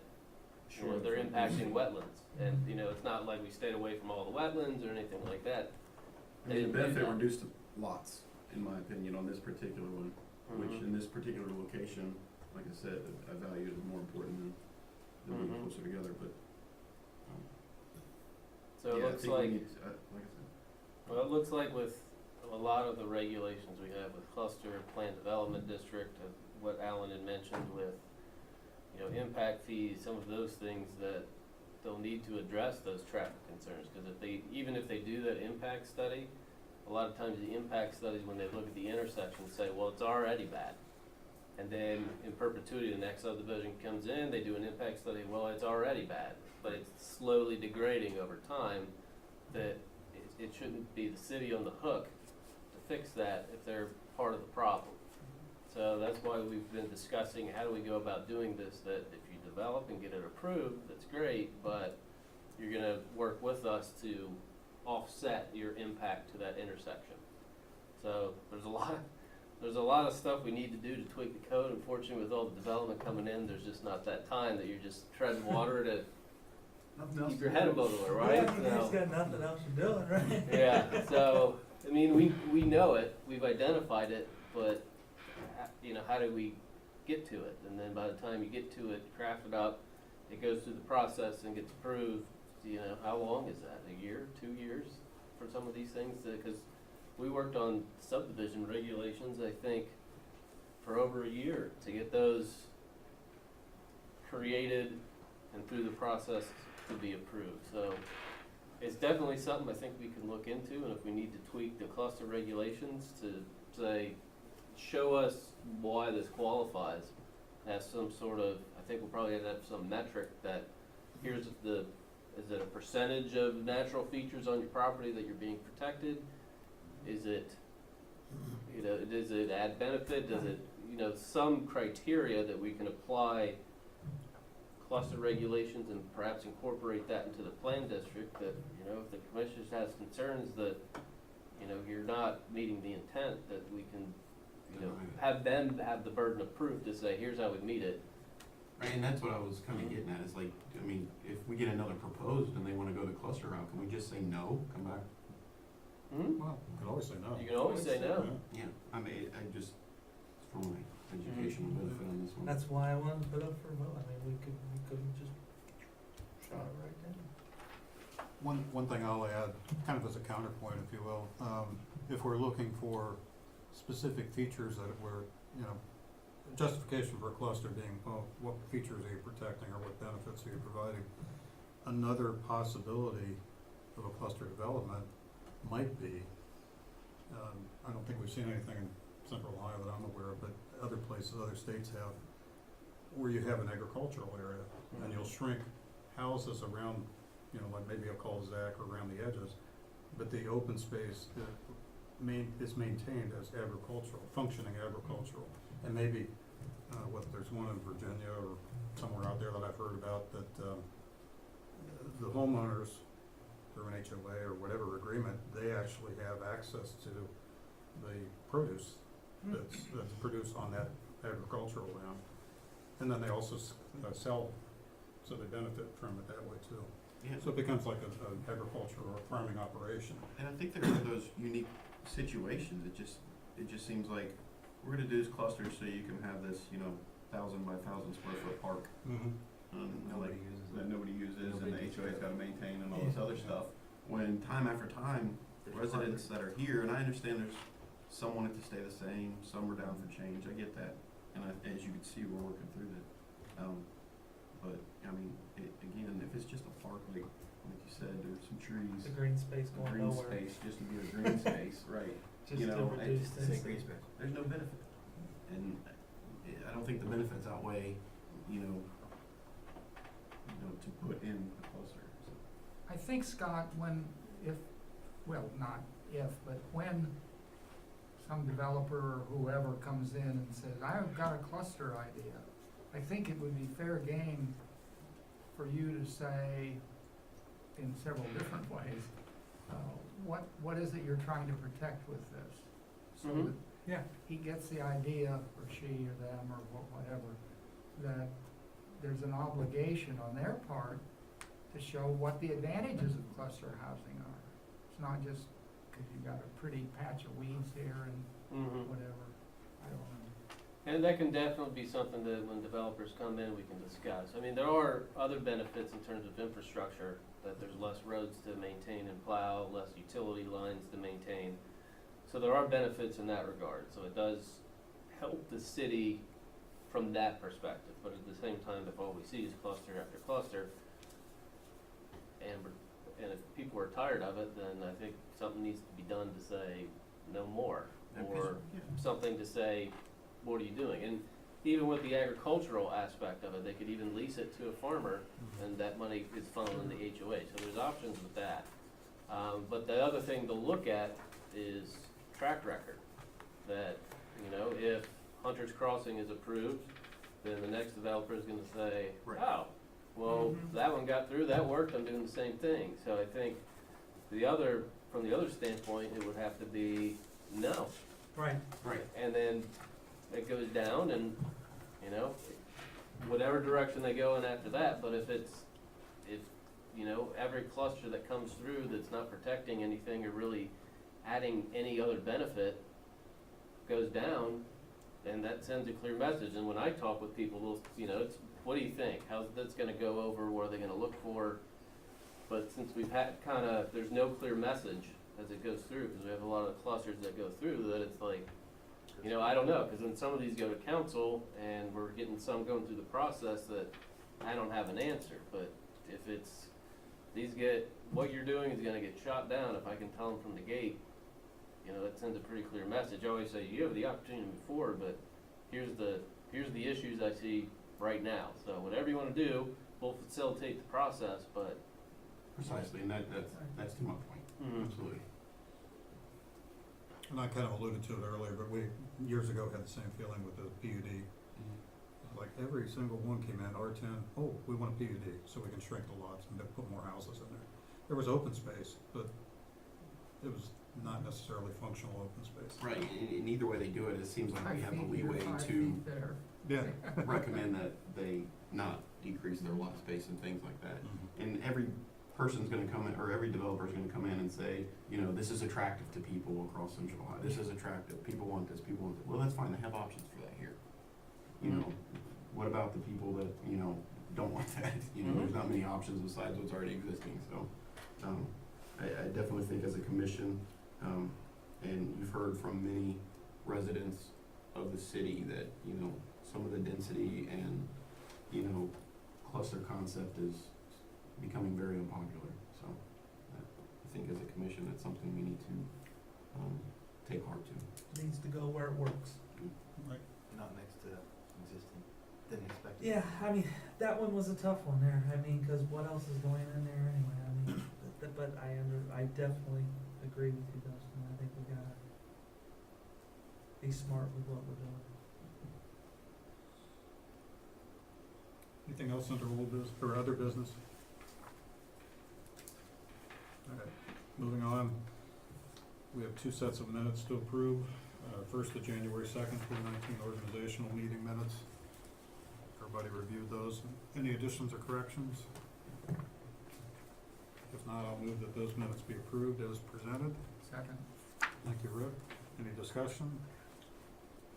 Roll call. Mr. Truax? Yes. Ms. Rogers? It says that let's see. Roll call was made, present was Ann Rogers, but I wasn't present. Oh, we're not present, I'm sorry. Dustin, Ann, and Jerry were not present, so I abstain. I just wanna make sure I just read this, so sorry. Mr. Epperson? Abstain. Mr. Bigerow? Yes. Mr. Boggs? Yes. Mr. McGowan? Yes. Mr. Ripley? Yes. That motion passes. And next we have the minutes of the January 2nd, 2019 regular meeting minutes. Motion. Thank you. Second. Second. Thank you, Jerry. Discussion? Roll call. Mr. Boggs? Yes. Ms. Rogers? Yes. Mr. Epperson? Yes. Mr. Ripley? Yes. Mr. McGowan? Yes. Mr. Truax? Yes. Mr. Begerow? Yes. That motion passes. Anything else before the important motion? Did we wanna bring up changing the start time? Changing. Start time? Well, we could. You wanted, Well, we talked about it last meeting. yeah, We were missing people. I didn't know if we wanna bring that up or not. I don't know, anybody have thoughts about that? You're 6 o'clock, is that what we've talked Yeah, about? that's what we talked about. Because you said the BCA is doing that. No, they had thought about doing it, but they then had to move nights, from the second Tuesday to the second Monday. But a lot of times there's council committee meetings those nights, so they remained at 6:30 so as to not conflict with that, so they're still at 6:30. But we have no conflicts if we move. Correct. Is there any reason to move it? I guess my question would be, I mean, these are the gentlemen that are here all day long and all. You get done a little sooner, maybe. You wanna do it at noon? I'm free. What, it's your pleasure, the only thing, I know sometimes if you do it at 6:30, you can run late. The only other drawback is if you do it earlier, you might run into folks who'd like to attend, but can't get here. So pros That's and my cons. thought. Maybe we keep it. Personally, I'm comfortable with 6:30. Yeah, maybe we keep it. Anything else? I'll make a motion, we adjourn. Motion to adjourn on the floor, second? Second. Thank you, Rob. Roll call. Ms. Rogers? Yes. Mr. McGowan? Yes. Mr. Epperson? Yes. Mr. Begerow? Yes. Mr. Boggs? Yes. Mr. Ripley? Yes. Mr. Truax? Yes. Motion passes and we're done.